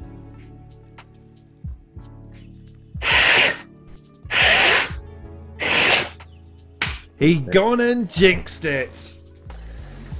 Cut that bit out. Have the bit where I smashed it in, but cut that bit out. Oh, the first piece of editorial authority he's exercising. Now it's, do I leave it in? I leave it up to people. So that covers that one. Okay. If you won the euromillions, but you're only allowed to spend the money on one transaction, one thing, what are you purchasing? What are you spending the money on? And it can't be 1 million lottery tickets. How much money is it? It's the euromillions, so I think it was up to... Well, in America, I know that the Powerball was up to like $900 million. It's like an insane amount of money. $900 million? Yeah, we'll just throw that out there. It's an absurd amount of money, but the problem is, it's like... you're a man of culture. I'm assuming you've seen Brewster's Millions? It's hard because I've always said if I won the lottery, the first thing I'd do is pay my brother's mortgage off. That'd be the first thing I do. But my brother's not got a mortgage for that high, so I would probably buy a football club. I mean, you can't afford Liverpool for that, though, so which football club would you buy? Southport. Okay, alright. Interesting. Alright, buy a football club. Okay. Would you be the... Or I'd stick a cheeky offering for Preston North End. How much do you think they would take? I don't know, because they're very stubborn owners. They've not sold for a number of years, because it's Trevor Hemmings, and he's been the the main shareholder for a number of years now, and doesn't really entertain any offers. So I don't know. But I wouldn't pay 900 million for North End. I don't You're think only I pay allowed anywhere one near transaction though. That's the rule. You're gonna whatever. shit, it's yeah, I all won't be able gotta to- go on the one thing. That's the problem. You can't. I won't be able to buy any. I won't be able to buy There's any no players, would I? change. You know they can't. They're not gonna give you. And here's your change, sir. That's not how. Can I invest the money into the football club? So if I buy it for 300 million, I get the 600 million. No, one transaction. Well, I'm not buying Southport then, am I? Won't be able to afford. What would be shit?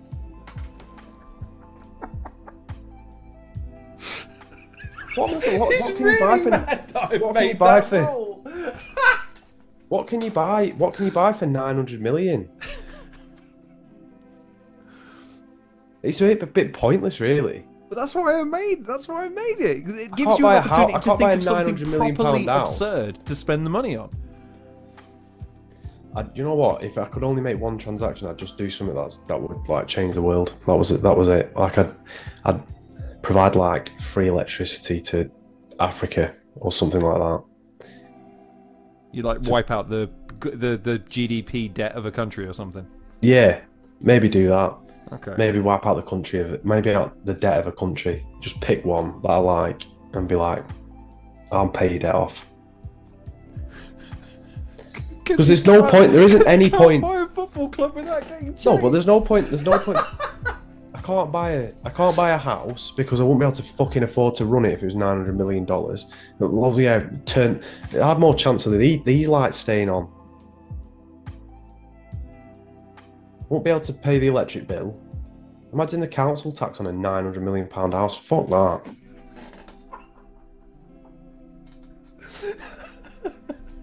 Sorry. I don't know what.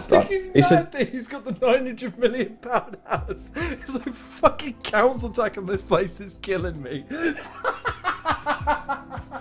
It wouldn't be killing me. It would kill me after 1 month. I won't be able to afford 1 month of it because you've taken all my money off me after I've made my purchase. So what's the point? God. Can I buy the £900 million house, then sell it, and then split the money? And keep the money? You have to keep the thing by. The shit game, this.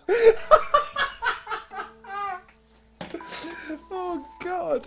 Why? I had no idea this was going to be a contentious interview. I thought we were cool. Yeah, well, we're not because you're So playing silly games. mad right now. Imagine if I got left with Southport Football Club. What am I going to do with Southport Football Club and no money? We're not going to go anywhere. It'll be a nightmare. We'll just be up and down in the conference every year. Can you imagine getting to the event in October now, and the first thing I see is Bizzo hurtling a belt towards my head? Yeah, your fucking game. With a Southport flag.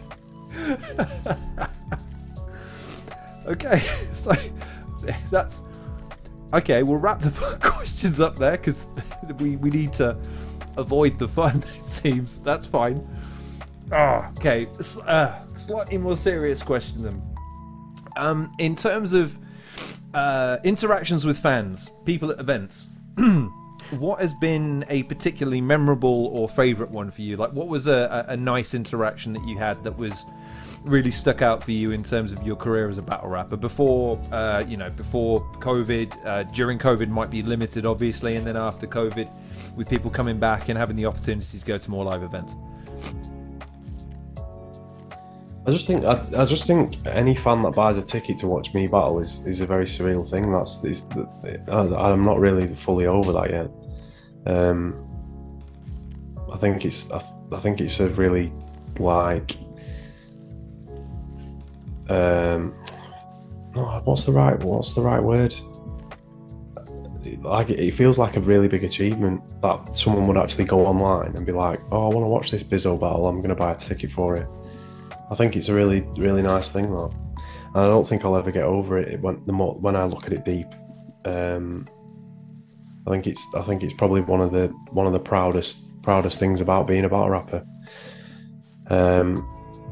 Same with people who have bought a Shark City shirt and put my name on the back of it. People that have bought my merchandise. people that quote my bars to me, people that share video clips and stuff of me online, people who recommend me for huge battles in the US. All that's really, like, doesn't go unnoticed, stuff like that. I really enjoy looking at it and seeing it. It's a nice little pat on the back that I'm going in the right direction with everything, and it genuinely does keep me going as well. And then I guess the final one, I should say, is we've talked about your career, verbatim, and we've gone through the highs and lows and some of the pivotal moments and sort of your reflections on a lot of it. Is there someone or something that you would credit as being an influence to you during the lows and still the highs? Is there anyone that ever gave you advice that you've particularly held in high regard, or was there something that you looked to as a source of inspiration or influence as you've progressed? To be fair, he probably doesn't realise that he's had that much of an impact on everything, but Briggz is probably one of the biggest influences and reasons why I've got as far as I've got. I don't think I'd ever have done as well in Las Vegas if it wasn't for him. I mean, the opportunities that he's given me first and foremost, even starting off the journey by putting me in the Anarchy tournament, that was a massive thing because there was some big names originally for it until there was a couple of pullouts. So I owe Briggsy an awful lot, and I have told him that if I was to ever, I'd look at, in some way, shape or form later down the line, I will repay the favour and return it for him. He's the guy that keeps my feet on the ground as well, and yeah, he's genuinely like one of my best friends in this as well. Like, I genuinely have a lot of love for him. I think he's probably the nicest bloke I've ever met in my life. So it's nice to have him around. I get a lot of inspiration off Shotty. I can literally just sit in a room with Shotty and listen to him talk for 10 minutes, and then I want to elevate my entire life. Because again, he's a very, very big inspiration. He's a very popular figure. He's someone that I look up to and aspire to, replicate the success of as well. And he's very similar minded to me in the sense that when he has an idea, he wants to pursue it straight away, and I'm exactly the same. And in previous years, I've always been, put off by doing it, like maybe it's too late to try and do that. Whereas with Shotty, which is something I've always said about him, is that when he gets something in his head, he'll pursue it and see if it goes anywhere. No matter how old he is, or no matter, how ridiculous the idea might sound when you first say it out loud, he'll always, give it a go. And I have utmost respect for him for doing that.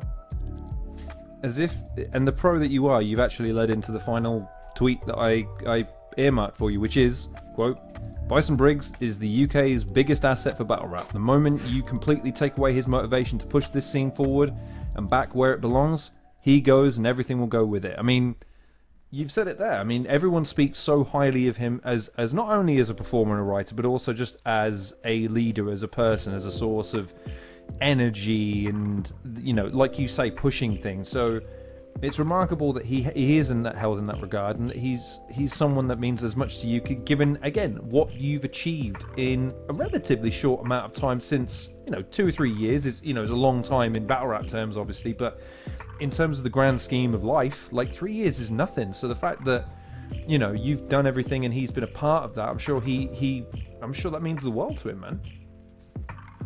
He is the biggest asset, and I think a lot of people don't understand, some of the things that he's had to overcome in order to get Premier battles where it's at.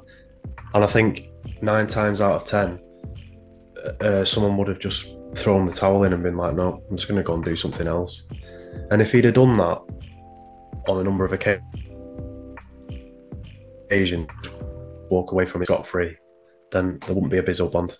We wouldn't be on this podcast right now. There wouldn't be any hype. There wouldn't be New Jersey Twerk versus Shotty Horror happening. You wouldn't have events in London and Manchester regularly. we owe a lot to him because he's persevered with it. And I think this is this year and next year is the year where he finally starts, reaping the rewards of that perseverance. I hope so. Anyway, I've tried to do as much as I can possible in the last 2 years to get us to that stage. Just so he can get some sort of return out of it. But in terms of how big an asset he is, I mean, I've seen nights where he's just deflated at being let down by certain people and circumstances and things like that, where he genuinely doesn't want to carry it on anymore. And it's very difficult to persuade someone to come out of a mindset like that. But he's dragged himself out of it for a number of times now, which is a commendable thing, and it's something that a lot of people should be thankful for as well. I certainly am. I'd be fucked if Bison Briggz left UK battle rap. Wouldn't know what to do. Wouldn't know where to go. Wouldn't know. He's literally like my business manager. He's my advice, my motivator. He keeps me on the straight and narrow. I mean, the amount of times where I'm doubting myself or material and things like that, and I have to speak to someone, I'll always go to Briggsy first and foremost. Yeah, he's a top bloke, man. He's a top bloke. I have nothing but love for him. And on that, I mean, that's number one. That's beautiful, and I suppose we better pay homage to the man by finally taking care of the last little bit of business, which is you have 2 battles coming up. We have discussed them a little bit. Let's give him the proper due. So, what have you got coming up over the next? Where are we? Fuck me. August. 4 months. What have you got coming up over the next 4 months? 7th of October, Saturday in Manchester at the Venue nightclub. Bizzo Bond versus Bobby Rex for the Premier Battles UK Championship. Massive battle. It's a very good storyline if you know the backstory. It's going to be the best UK title match there's ever been. And I want everyone to be there in attendance for that one, because I feel like it's a very career-defining battle for both of us. And I feel like anyone that's not in the room will be missing out heavily on potentially what is going to be one of the best UK versus UK battles you'll see in the next 5-10 years.